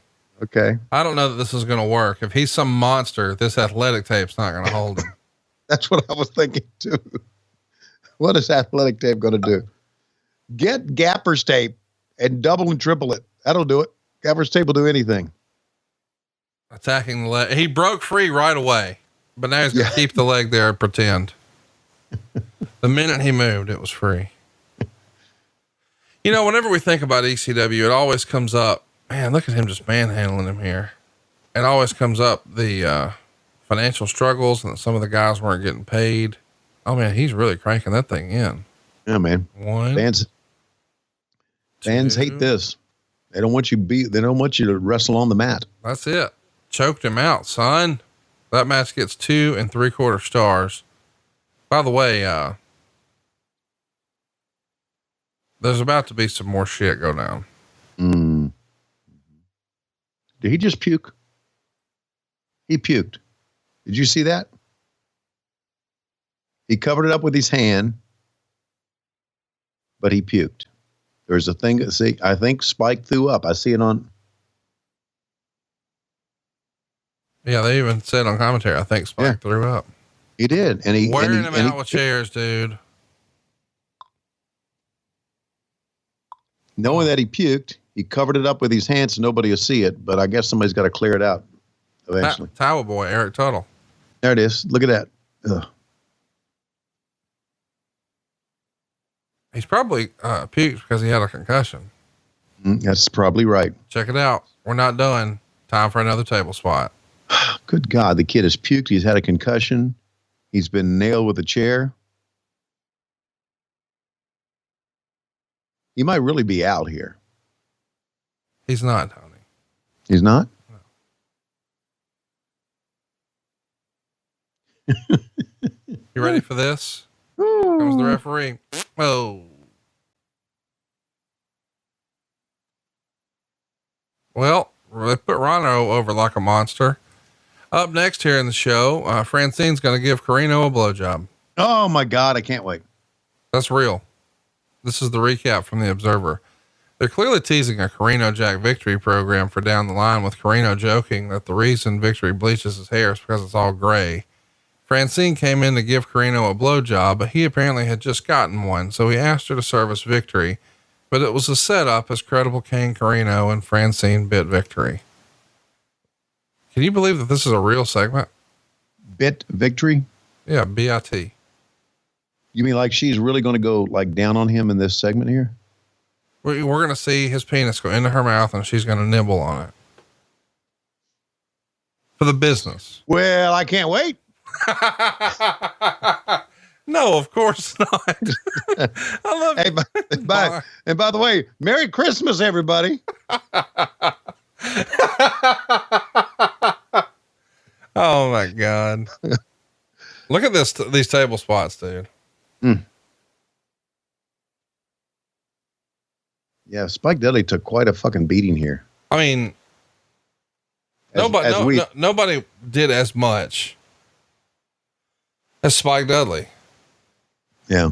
How he's still a functioning human is beyond me. Here we go.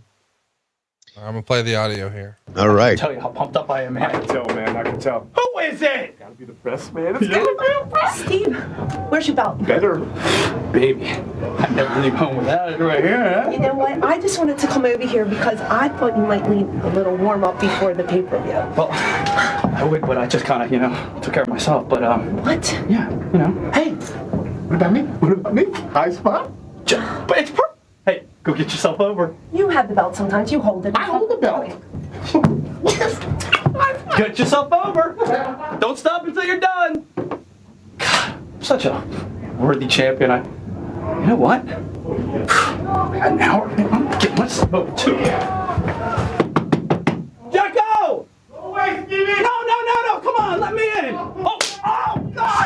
Get out! Get out! Get out! Jack, let me out! God, for the love of God, Jack! Oh, little bitch! Come on, we're done. Ow! Damn it! So there you go. You heard Jack Victory screaming because apparently Francine bit the no-no. Little no-no biting. Little no biting. You into that at all? No. No, not near the tip, near the base. No. Oh, dude, you gotta try that. Wait a minute. No. Yeah. No? Dude, don't knock it till you try it. When have I given you bad advice here on the show? You've never given me bad advice. All your advice, sometimes as crazy it fucking sounds, always comes around to be good. Well, with that in mind, let's go to some bad advice that you don't like. If you fire up your email, you'll see what? God. What? All right. I thought since we're watching an ECW show, perhaps we should pay homage to them.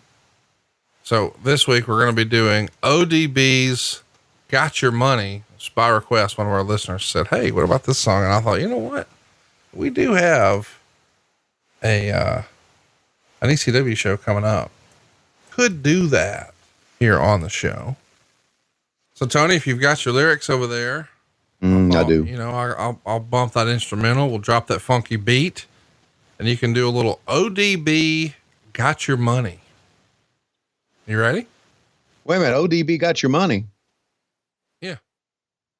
Oh, okay. Got it. Not ODB, the wrestler, but Old Dirty Bastard. Old Dirty Bastard. Got it. Which really, that's kind of what you are. And that maybe now that I'm thinking about it, maybe this isn't a song about ECW. Maybe it's a song about Tony Schiavone singing to Tony Khan. Cause you are the old dirty bastard who got his money. And that's really, as we've established here on the show, every time you get behind the mic on Wednesday, you're stealing money from a friend of mine. No, I'm not. That's right, JR. I'm doing great fucking work. Well, compared to what? I mean, not compared to Corey Graves. Everybody listening to this knows you'll never be half the commentator Corey Graves is. Yeah, I think so. I think you're right. All right. Well, that didn't go the way I was hoping. I was hoping you get fired up. You're like, fine, fuck it, whatever. Corey's better. I don't care. It's Schiavone to even the Corey debate. Listen, are you ready? ODB? I'm ready. All right, here we go. Here's your funky beat.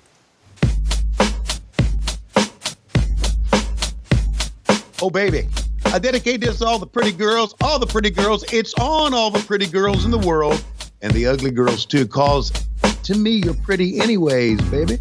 You give me your number, I call you up, you act like your pussy don't interrupt. I don't have no problem with you fucking me, but I have a little problem with you not fucking me. Baby, you know I'ma take care of you, cause you say you got my baby, and I know it ain't true. Is it a good thing? No, it's a bad bitch. For good or for worse, make you switch. So I walk over with my CZ bitches. Marks, put away your pistols. Tony won't be having it in this house. Cause bitch, I'll cripple your style. Now that you heard my calm voice, you couldn't get another announcer. Coochie won't get moist. If you want to look good and not be bummy, girl, you better give me that money. Hey, Tony, baby, I got your money. Don't you worry, I say, hey, baby, I got your money. Hey, Tony, baby, I got your money. Don't you worry. I said, hey, baby, I got your money.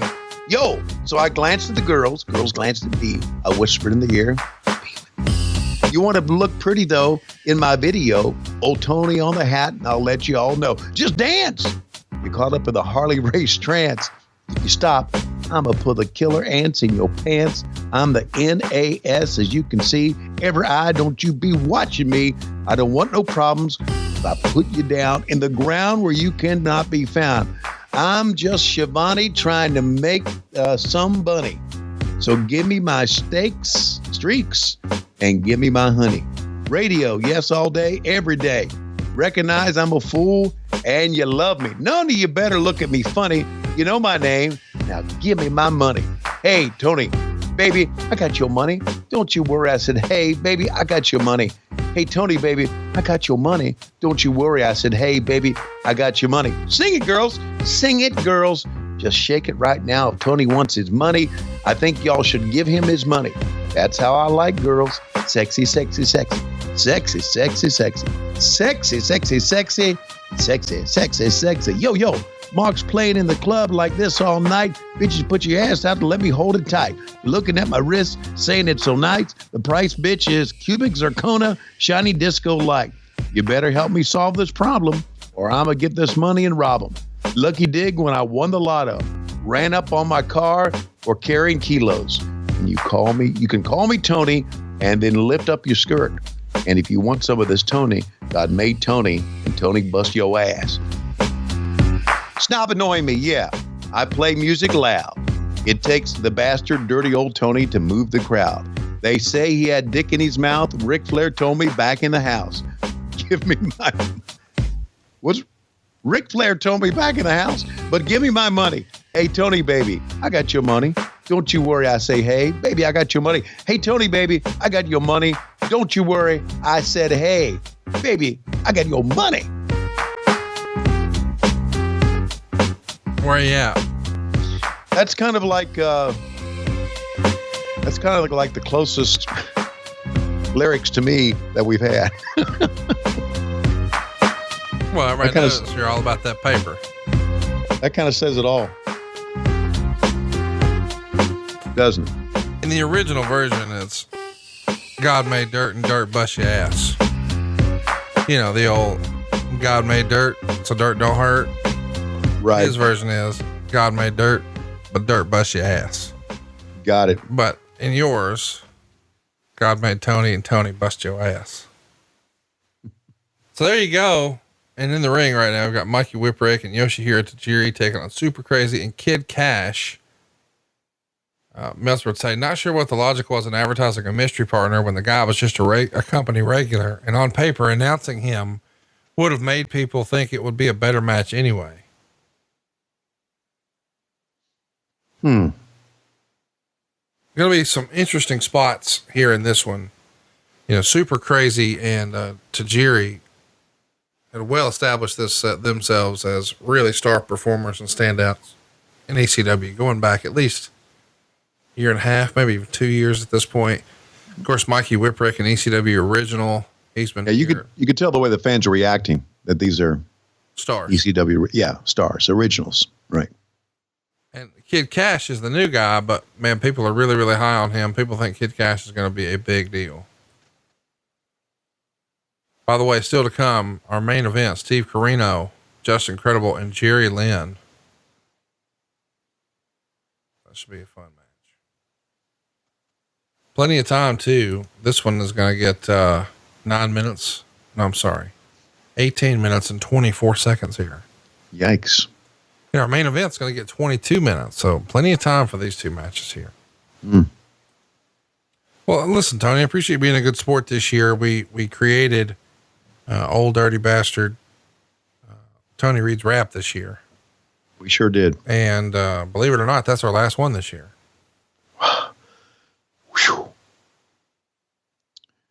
So what is, every time I say this, it blows me away, but what is the year 2020 have in store for us? Can you believe it's 2020?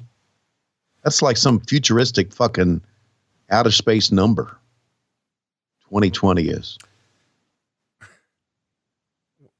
I need you to say, welcome to 2020. Welcome to 2020. I'm Baba Wawa. That's a pretty good spot using the ref. So here in 2020, or here at the end of 2019, how do you like The Mandalorian so far? The what? Good shit, huh? No, listen, I put it on my list, but nobody got it for me. I mean, I've always thought it would be cool to have a flux capacitor or whatever. I've never had one. You're just not into sci-fi. Who? Where does he work? Is he a part of GCW? No. Oh, I should mention, I think maybe we've talked about this. Did I put over how great the GCW show in Nashville was? You may have, but being the dirty old bastard, unless you talked about women, I forgot. Well, let me just say, Fuck, look at that move. If you enjoyed this whole ECW shit we're watching, I like that right there. Go to a GCW show. Very entertaining. Gonna get your money's worth. A lot of young guys working real hard. Sense of community. Still cool to see Joey Janela and Orange Cassidy and Marco Stunt there, but you've got a lot of other really great stars. Nick Gage has off the charts charisma. It's my first time seeing Chris Dickinson, who I think is going to be a big deal one day. I think if Bruce Pritchard ever sees him, he'll love him. And of course, Mance Warner was there, and he had a WCW rules match where they recreated like a ton of Starcast and notable, or Starcade rather, and WCW finishes in a row. They even had Sting come out. I mean, it was something else. Where are you at on Effie? F him. Oh, you don't like it? You don't like it? I don't know what you're talking. Who's Effie? Effie is a flamboyant character in GCW, and he wears like fishnets to the ring and comes out to an Elton John song. And I mean, the crowd's really in Effie. He's got a great character. Well, he whips Manser into the ropes, and of course Mance hits the ropes and starts coming back, and Effie just plops down on all fours and yells, "Let me suck that dick, Manser." And the crowd starts chanting, "Suck that dick, suck that dick." It was great. So of course Mance, he's from Bucksnort, Tennessee. I mean, he told me once, "Ain't nothing gay about getting your dick sucked, son." So he unbuckled his belt and undid his jeans and did the big pantomime reach up way high to go way low, like he's going to pull the old hog meat out, and then comes up and just did the double eye poke. It was great. You would have loved it. I was like, this is Tony Schiavone's shit right here. Mance Warner is going, and Effie are going to be on bigger platforms soon. And you know what? Brett Lauderdale, the guy who sort of drives the train for GCW, he has an incredible eye for talent. Cause I've seen so many guys who are now with you over on AEW that I first saw there. Mm-hmm. Kid Cash, man, can do a lot of shit here. It's weird. I always wonder why Kid Cash didn't make it bigger. I mean, obviously he had a good career. He bounced around and was everywhere, but it always felt like he could have done more. He's one of your Virginia boys, but he was in WCW right there at the very tail end. His only match is the final episode of Thunder on March 21st. And that's bad timing. But he was in ECW, off and on from like 96 to 01, but not much consistently until the tail end. And then was in TNA for a few years, and then WWE for a few years, and then back in TNA. And it's just weird that he didn't have more of an opportunity.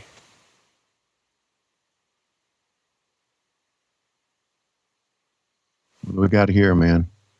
Fuck. Well, Mikey took the brunt of that. Mikey has developed quite the legacy as a wrestling trainer. I think he has former students now with every major company, whether it's Impact or WWE or AEW. It's pretty cool, the legacy he's got, not just as a performer, but as a trainer now. I tell you what you have done done for me today. What's that? You have made me realize that there's plenty of talent out there. Well, look at that. 3 of those, man. 3 in a row, man. Bottom rope, second rope, top rope. That's the super crazy original. He's the first guy I saw do it. And then later, you know, Christopher Daniels would do it when he would call his, of course, the best moonsault ever. By the way, I felt bad for Christopher Daniels, but I was really glad that he had a good sense of humor about it. A few weeks ago, we was wrestling a Pentagon and went for like a little springboard moonsault off the legs. I'm sure it's got a name, but it was always like the Van Damme style moonsault to me, where he would do it with his legs or his thighs instead of his feet. And he just ate it on the ramp, and the internet had a lot of fun with it. But then Being the Elite came out and they turned it into something. And I was glad to see that he had a good sense of humor about things. Shit happens. Yeah. Okay. I'm going to say something here, and you're going to cause me to say, you're going to claim that I'm sucking up. Oh, here we go. But you're wrong. I just absolutely love Being the Elite. No, it's a great show. Oh, it is. But listen, Being the Elite, without it, AEW doesn't exist. And that's fucking not debatable, by the way. And I know that there's a lot of people who are going to say, oh, well, this could have happened or that could have happened. Nope. None of the storylines, none of the characters, none of the passion, none of the sense of community between the performers and the fans would have existed to make All In the incredible success it was. And then, you know, everybody, Tony Khan included, when they see All In, they're like, this is really impressive. And there can be real building blocks here. But those guys were making millions of dollars from selling t-shirts and personal appearances and merch, et cetera, et cetera, et cetera, all from a YouTube show. Mm-hmm. And, you know, they believed in themselves and they bet on themselves, and then they worked at it and they promoted it and it grew. And now AEW is a thing. So no, I agree. I'm a big proponent of betting on yourself, and they own the distribution, and well done. And by the way, well done is right. The unsung heroes of that, even though we're jacking off Being the Elite, let's be clear, we're talking about the Jacksons, Matt and Nick, and obviously, oh, that's right. Lots of other contributors, but the germ of the idea was theirs, and that will be their legacy in wrestling one day. Yeah. Sometime during the past 3 years, when you and I were doing this podcast, you mentioned the Young Bucks to me. And you talked about the Melcher driver, and you talked about talk about how big they were. And I just kind of wrote it off as, you know, again, you know, you talk about a lot of this. At that time, they were independent wrestlers. And I just thought, what the hell. But then I started watching Being the Elite. And then I got to know them. And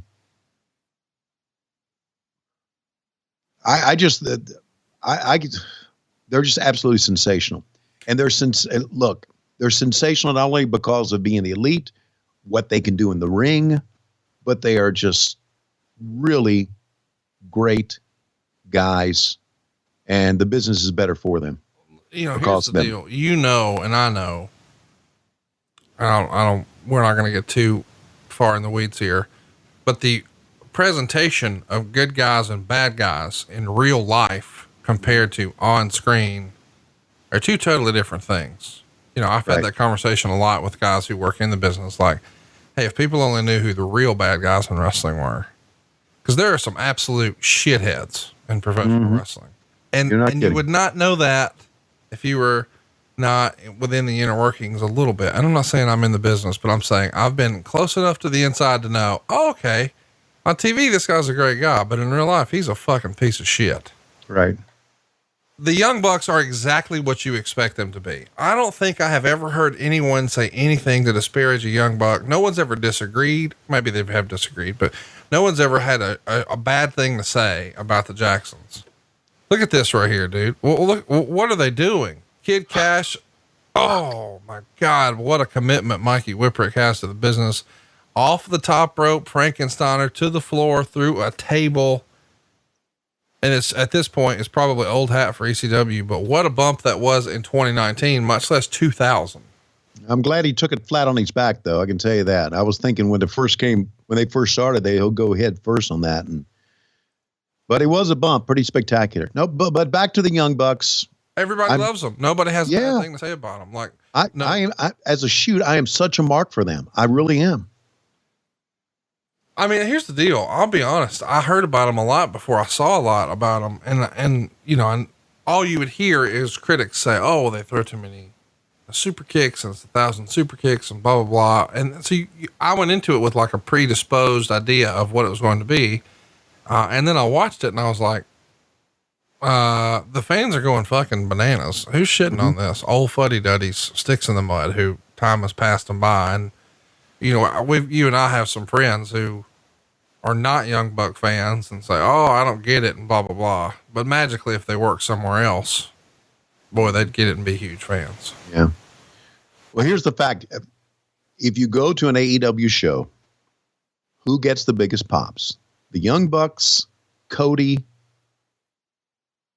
Omega, and Page, the Elite. They get the biggest pops because being the Elite. By the way, Joey Janela gets a pretty good one too, especially. Well, of course he does. Yeah. And Orange Cassidy gets a major pop as well. Orange Cat. I'm glad you mentioned that. If you're my God, a double stomp through a table onto chairs, onto super crate. What the fuck? That could kill somebody. Well, I'm sure what they were thinking is if he covers his body and his torso with the chairs, then it won't puncture the chair. But what a fucking gamble. What a crazy finish. Go out of your way to see this one. Meltzer dug it too. 3 3/4 stars. Really unbelievable. Unbelievable match. He could have stomped on that chair and one of those rails from bottom of the chair could have impaled. If you're going to see 2 matches from this show, I would recommend C.W. Anderson and Tommy Dreamer, and then this one, Mikey Whipwreck, Yoshihiro Tajiri taking on Super Crazy and Kid Cash. Pretty good.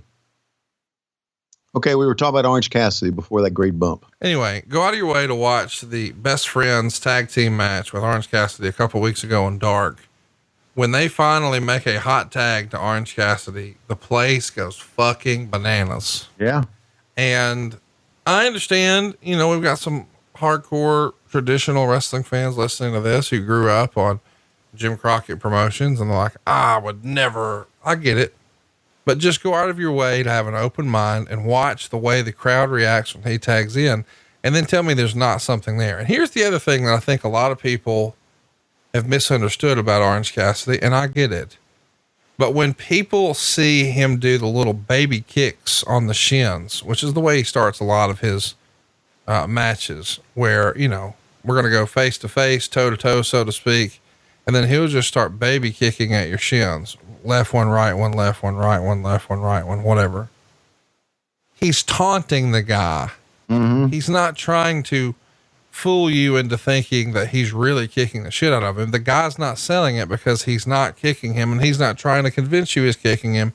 It's almost like a taunt. Like if me and my sister were in the back of the car when we were 12 and he's touching me. No, I'm not, you know, that type of deal. Mm-hmm. It's just to annoy you and piss you off. And then when they finally, you know, hit Orange Cassidy or whatever, then he fires up and now we've got a real match. But it's amazing to me how that gimmick has become so polarizing just because people don't understand it. Look at it. Just watch the reaction and really think about what he's doing and then watch the reaction.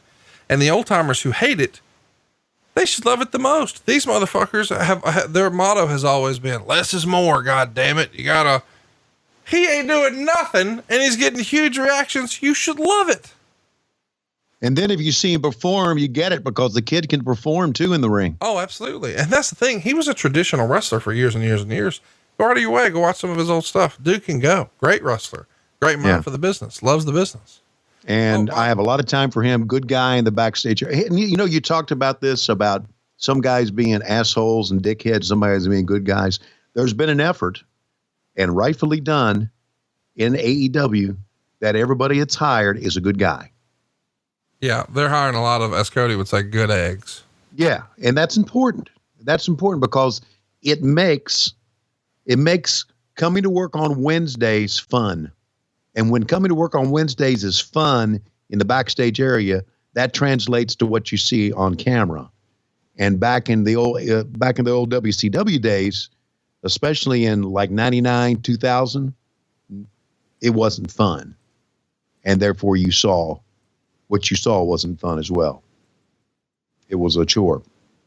But yeah, Orange Cassidy, man, when I first saw him, I thought, what? But fucking, I'm all about him now, man. Well, you had to open up. You had to get it. Yeah. And you get it. The more you see him, I just wish we would, and I guess we're doing it the right way, but I wish we would let him wrestle more, or do some of the crazy shit he can do in the ring a little bit more on Dynamite. And I know they got a plan. Listen, the guys putting together AEW have a plan. They're just not, I mean, things change week to week. I get it, but they have a long-term plan for everybody, seemingly. So I hope they have a long-term plan for him, because, hey, and Trent and Chuck, man, those guys, people love them hugging, but those guys can go too, man. So anyway, enough about sucking up to AEW. Let's go back to, one of our great coaches from AEW once he, gets back healthy. Jerry Lynn's a good guy, and Jerry Lynn's body is suffering all the crazy shit he did back in the day. Have you talked to Jerry Lynn about his house? No, I'm not. He has the craziest house story ever. You should ask him about it. Okay. I will. Good guy, lives out in the Nashville area. Right. But, yeah, he is. He had a situation with a home builder that's just unlike anything I've ever heard before. And he just called me because he knows in the business. He's like, hey man, I had a really weird situation. I had to run past you. And I'm like, that's the most fucked up thing I've ever heard. Here's the number for my attorney for that. Call this guy. And here he comes. He's not just the coolest. He's not just the best. He's just incredible. Who? I'm sorry. I wasn't looking at him. What were you looking at? Hello. You're married. Calm down. I don't care if I'm married or not. She is sensational. And I hope you know what? I haven't reached out to her. I'm going to reach out to her right now, see how she's doing. You should wish her a Merry Christmas. I'm going to. You think she'd probably send you like some old bras or panties or whatever for Christmas if you want? No.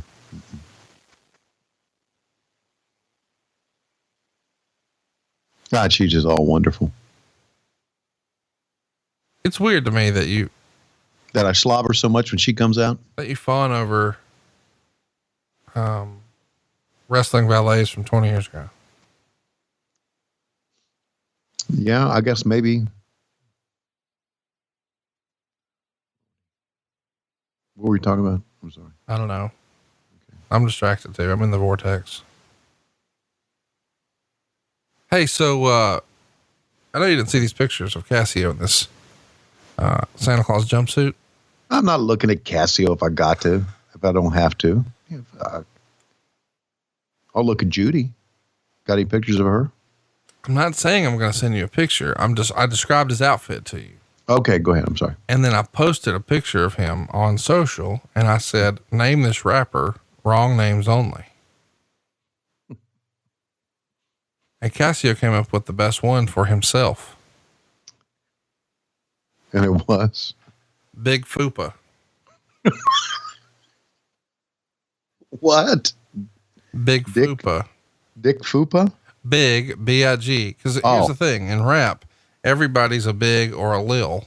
Right. So you're like Notorious B.I.G. or you're, Lil this, Wayne. Lil that. There you go. Yeah. Right. Well, anyway, he calls himself Big Fupa. Fupa. You're not in the loop on that, are you? No, I'm not. Okay. I'm about as uncool as you'll get.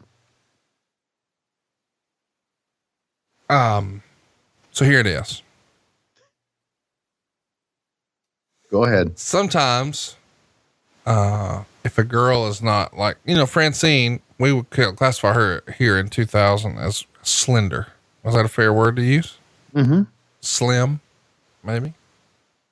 She'd be like Good Money Slim though. Yes. So if she had a little more meat on her bones, she was a little thicker. She liked to tussle. Mm. Okay. Okay. Now we're getting Now we're getting some of those girls might have what they would describe as a fupa. A fupa. A fat upper pussy area. So like above the bacon lips, that little, what? On Christmas Day, we have reached a new low. But you have to appreciate, Cassio called himself Big Fupa because he's fat. See? Okay, I get it. So, but you don't need to describe anything more. I get it. Well, I had to explain what. No, you don't. You don't. But you didn't know. I know what upper is. Okay, I get it. So he's Big Fupa, huh? Yeah. Then we also had a picture that we posted of Mance Warner sitting next to Cassio Kid. And I said, name this tag team, wrong names only. And, one of the names was, Flower and Glory, which I thought was pretty good. One was Nation of Carbonation.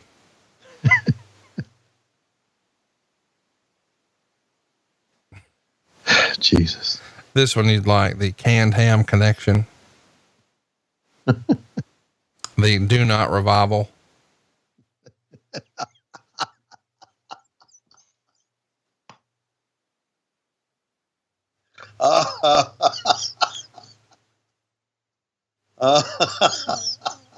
That got you. Yes. In other words, let those fuckers die.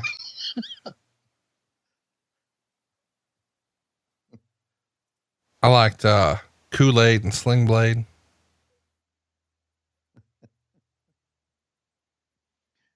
Oh. So it sounds like that it was that No Holds Barred Christmas was another smash. It was, except for when they tried to, they all put those hoods on and started trying to beat me up, or I thought, but their punches were missing by a foot. So I'm amazed, really, that Matt Kuhn is still invited. Why? I'm just saying. Well, I guess you got to have somebody to laugh at. There we go. Now you're thinking like me. See? Yeah, making fun of. He did start wearing out some eggnog at one of our outings. I was kind of shocked by that. Well, you shouldn't be. It looks like he's worn out a lot of eggnog in his day. I've never had eggnog. Oh, come on. No, seriously, my family never drank it my whole life. And then did you try it? No, because I was told it was like a milk-like deal with alcohol. I don't want to mix milk with alcohol. God, Conrad, you know me, when I get going, buddy, I'm going. Yeah, but you're adventurous, and I don't know why you wouldn't try eggnog. I feel like I'm going to throw up. I don't want to throw up. Okay. Eggnog's pretty fucking good. What about a team name again for Mance Warner and Cassio Kid? What about Harlem Overeat?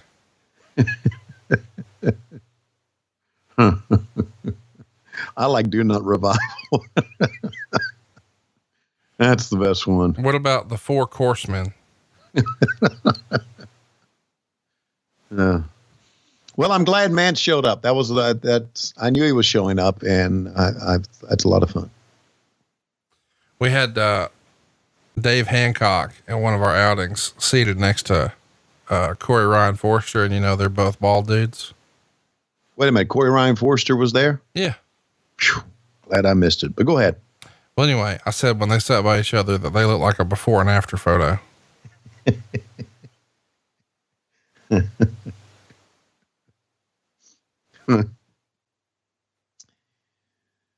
You know what?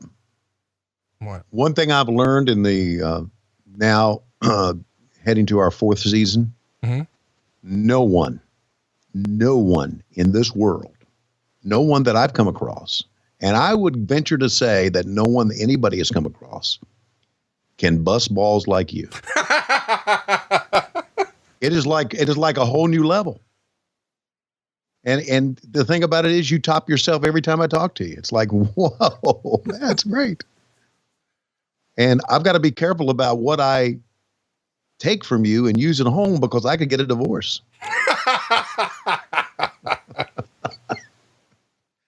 You gotta be on that line, just wow. And I'm sure the No Holds Barred Christmas was just that. Yeah, there was a considerable amount of ball busting going on that weekend. Oh, God. So here's our buddy Steve Corino. In a three-way dance here with Justin Credible and Jerry Lynn. Of course, by this point, Taz is gone. Shane Douglas is gone. Sabu is no showing. Van Dam is gone. And now Corino in real life is in a three-way dance with Terry Taylor and Triple H. Did we talk about the fact that I learned at StarCast 4 who created, like, I had two guys swear to me that in the 80s, one of the boys created ass to mouth.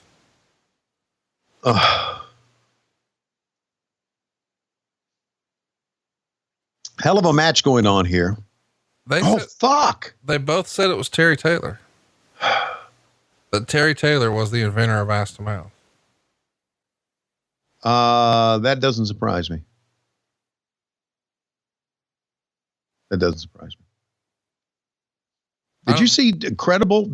I guess they were going to try to throw him over, and he just landed with his knee on the top. On the guardrail.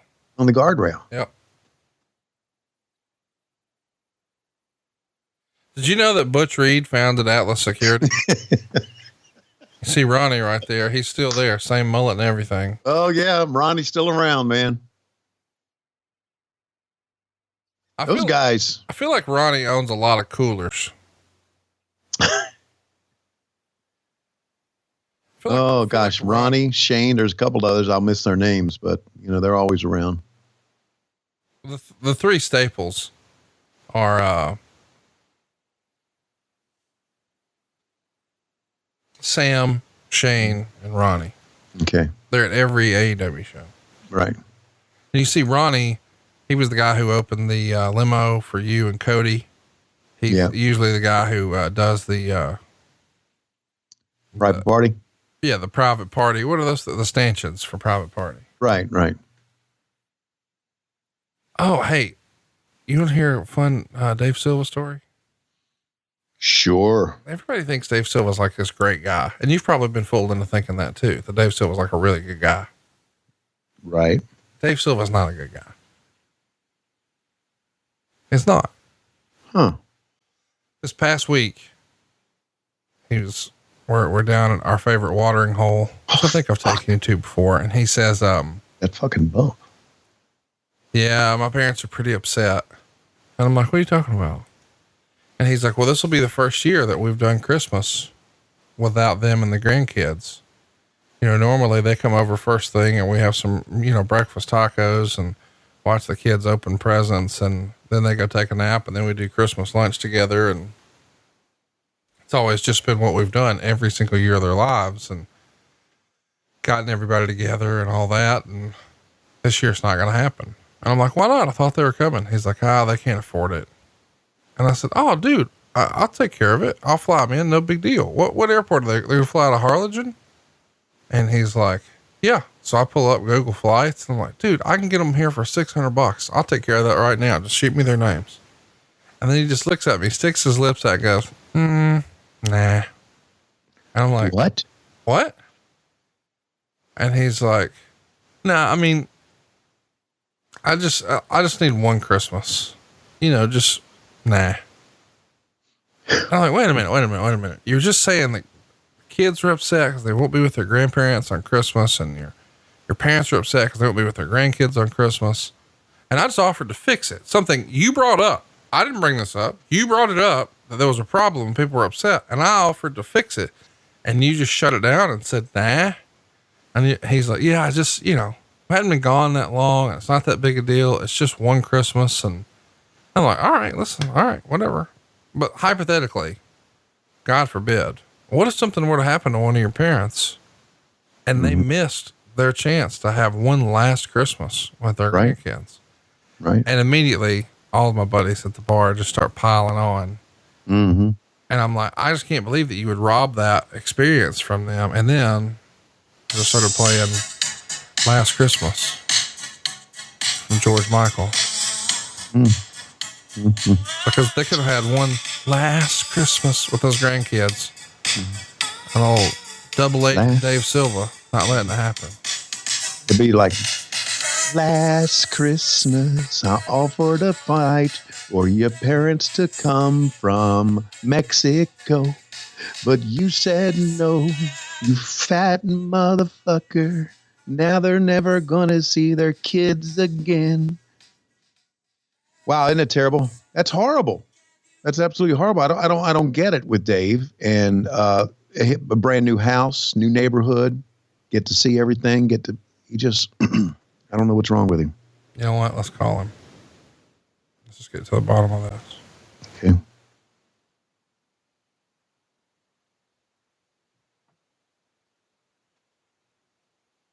Mm-hmm.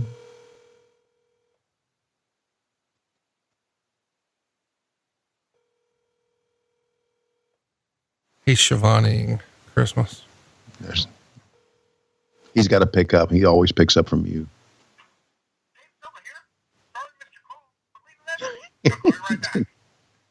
By the way, is that the fucking lamest voicemail you've ever heard? That's the worst. He's so over the top stupid with it that several months ago, I mocked it to the point where I convinced him that his message was actually different than it really was. How about this pile driver right here he's setting up? Oh, big time tombstone. Jesus. How about that, dude? That was something, man. I love those tombstones. That movie was called That's Incredible. I love them too, but they're so fucking dangerous. I mean, you're sometimes you're a couple of inches away from ending your life. That's what she said. So anyway, I convinced Dave Silva that his voicemail message, his greeting, starts with, "Howdy folks, Dave Silva here."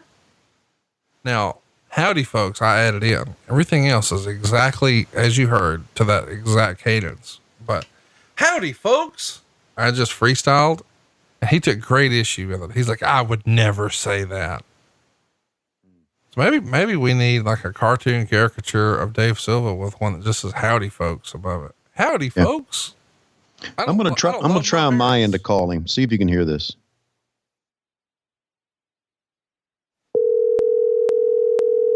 You hear it ringing? Yep. All right.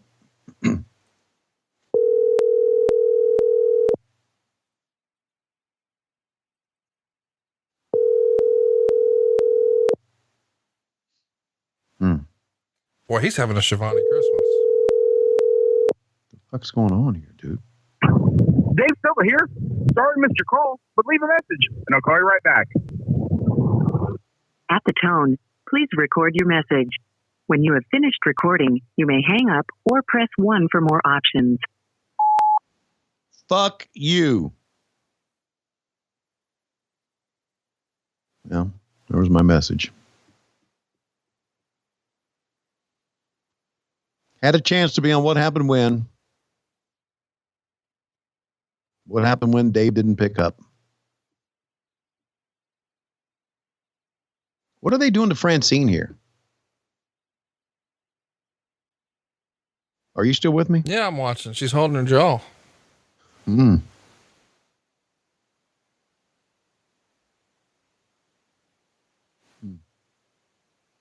Bless her heart.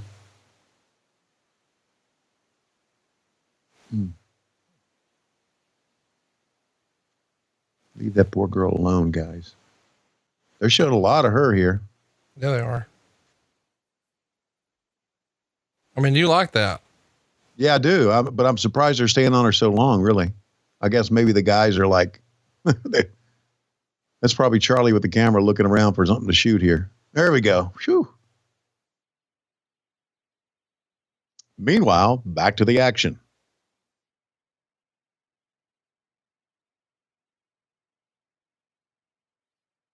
Of course.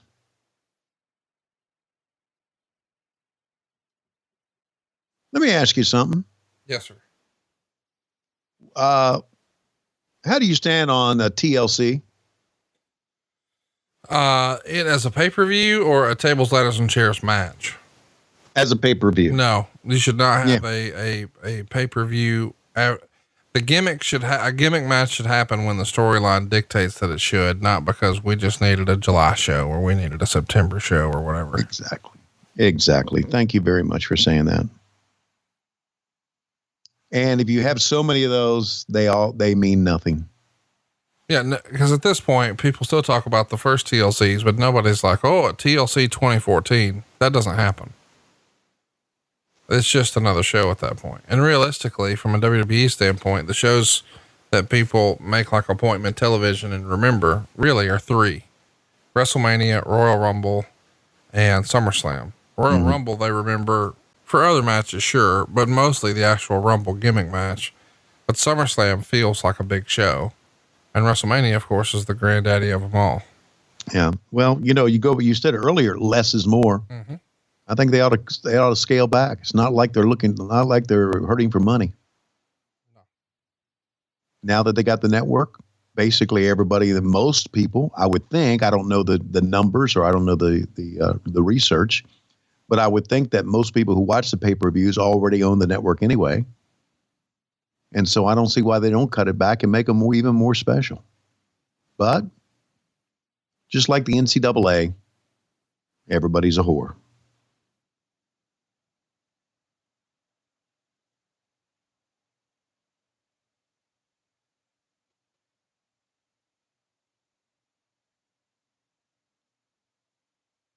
Wow. Ooh. Of course, you're going to see a nut shot. Why not? Here's the fuck. Jesus, criminy Christ. Look how bent that ladder is.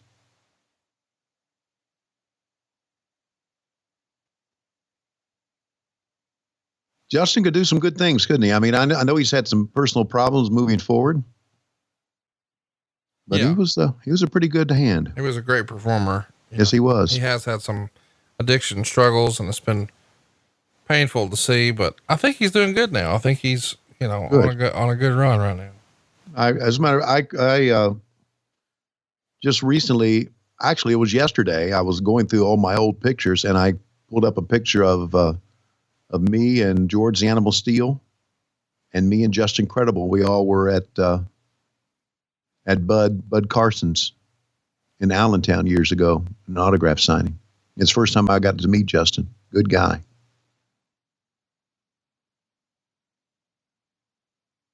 I don't know how much further that camera can stretch, guys. They stretch it out. Okay. Fuck. They're having trouble coming up with shots here, aren't they? Yeah. You see him climbing the stairs to go into the balcony here. Okay. With a cane, bleeding through the crowd. Wow. By the way, this match got 3.25 stars. Yeah, the camera work didn't. Sorry to say. There you go. Stay with him. That's a good shot. By the way, ended off of this show from the network feed is Blue Meanie getting a blowjob. Okay. We saw Tony DeVito with the Baldys, him and Angel getting off a subway right before this match started. Well, in the pay-per-view version, they jumped to another segment, showed Blue Boy getting a beach from Jasmine St. Clair while he was driving. They didn't actually show they just alluded to it. Yeah, where the head was. The head. The head of her on the head of him. On the old purple soldier. Yes. That'd be one way to describe it. Well, I think your great close personal friend called it a blue veiner. Mm. This is a hell of a match, but man, this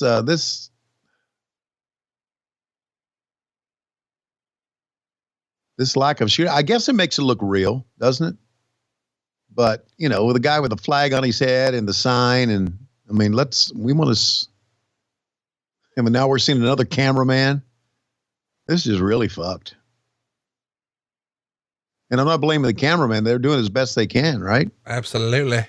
But the one cameraman that went with them, apparently he's not getting any shots.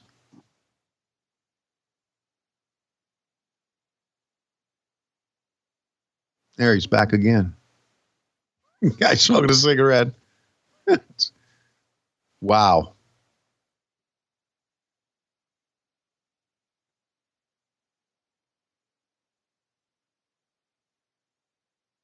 Yeah, this is. Here they come. Yeah, this whole interlude is not good. Well, look, Corino bleeding. Holy shit. He's not bleeding because he bladed, just because he had to walk through a New York crowd. A lot of Black Friday shoppers in there. Now, where has Jerry Lynn been eliminated here? Yeah, he took that tombstone pile driver earlier. Okay, and that was it. He was out. Gone. 1, 2, 3. He was pinned. So it's an elimination match. It's not a three-way where if you pin one guy, you'll win it. You pay just as much of attention to this as you do Dynamite. Now, hang on just a motherfucking second. I'm going to take exception to that. Because not only do I pay attention to Dynamite, I'm well prepared. My entire day is nothing but getting prepared for that show. It's nothing but asking Marvez, what should I say here? What should I say there?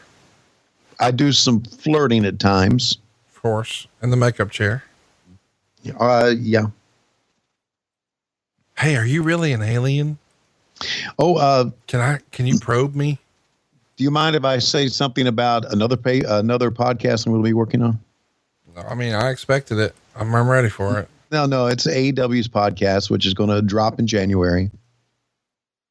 And so just unsubscribe to this one. Listen to that one. They approached me about doing it, and they asked me, who would you like to work with? And I said, Aubrey Edwards, because Aubrey behind the scenes has such a great personality. And not only that, she's fucking over big time. They chant her name. Another tombstone pile driver. So Aubrey and I will be doing that. We're just going to interview some people behind the scenes and go backstage at AEW's Dynamite. So there you go. It's completely different than this. So just go ahead and unsubscribe to this one. No, subscribe to them both. It's called AEW Unrestricted.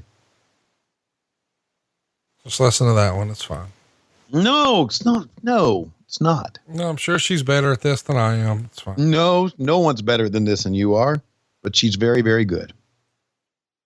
And I have a lot of time for her because she just like she and Dasha both. I work with both and they have both great, bubbly type 1, 2, 3. That's matches over personalities. You going to talk about tussling with either one of them? No, wouldn't do that.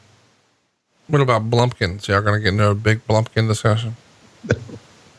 Would you stop with that? Just saying how our show might be different. So we've got a little surprise here with 2 minutes left in the show. The crowd is going nuts. Steve Corino is your champion. Yeah. But wait a minute. There he is. Holy shit. Sandman is back. Caning motherfuckers left and right. Look at the cane. He's destroyed the cane on Corino. But the fans really not reacting that much, are they? I'm glad you said that because Meltzer would say they rushed no pop at all for the finish, and they rushed Sandman out here without his usual long entrance. He caned the hell out of Corino in victory and left with the belt to send the crowd home happy. Huh. Meltzer, the brawling in the crowd seemed to kill whatever limited interest there was. So you're exactly right that the brawl was just not great. And it's not that it wasn't good action, but you couldn't see it. If you can't see it, you can't cheer for it. Exactly. But thankfully you can cheer for us here on the show. We've had a lot of fun, and we're going to do something fun next week here on the show.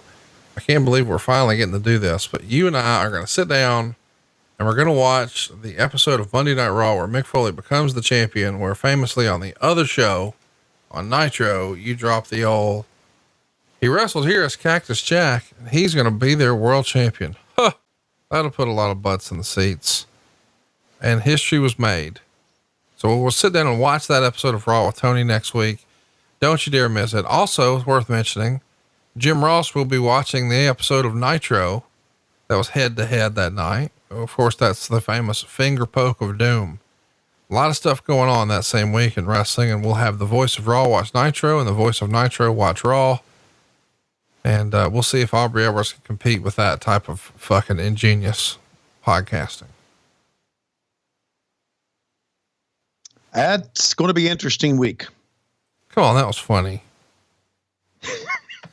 Listen, I'm looking forward to it next week. We hope you guys have a very Merry Christmas. And I can't believe it. This is our last show of the year. We'll be back next week. Going to do that very special edition of Monday Night Raw. And Tony has never seen it. He may have seen the actual moment where Foley won the match, but not actually sat down and watched the whole show. So we're going to do that next week right here on What Happened When. But for now, Tony, sadly, on this beautiful Christmas day, it looks like it's about that time. It is about that time. Dave Silva is making his way to the ring, ladies and gentlemen. Here he comes to the ring, and all of a sudden, coming from the entranceway, oh, it's the Creepers. And they attack Dave Silva. They're swinging, they're missing, but they're still attacking Dave Silva. And a couple of the Creepers have pulled off their mask. Oh, it's Dave's parents. Dave's parents, they're attacking Dave. And now a couple of the other masks come off. It's Dave's children. Dave's children are attacking Dave. And now, and they're, it's Heather Silva. She's one of the Creepers. She's attacking Dave. All of them, all 5 of them are attacking Dave Silva right now. Oh, here comes a big Creeper. He's pulling his mask off. Oh my God, it's Weird Louie Benson. He's attacking Dave Silva. My God, this is the humanity. We're desperately out of time. Have a very Merry Christmas. We'll see you next week on What Happened When. We're on Westwood 1, as well as on Mondays on Patron. Hogan and Nitro, New World Order and the Crow, Thunder Russo, Arquette Champ, Vinnie Mac, simulcast. Tony's back with Conrad, not your classy podcast. Watch along, try not to laugh. Lowest rules, cat back. This wasn't the initial plan. Tom Zigg's a good-looking man. Klondike Bill, make a chant. Tommy,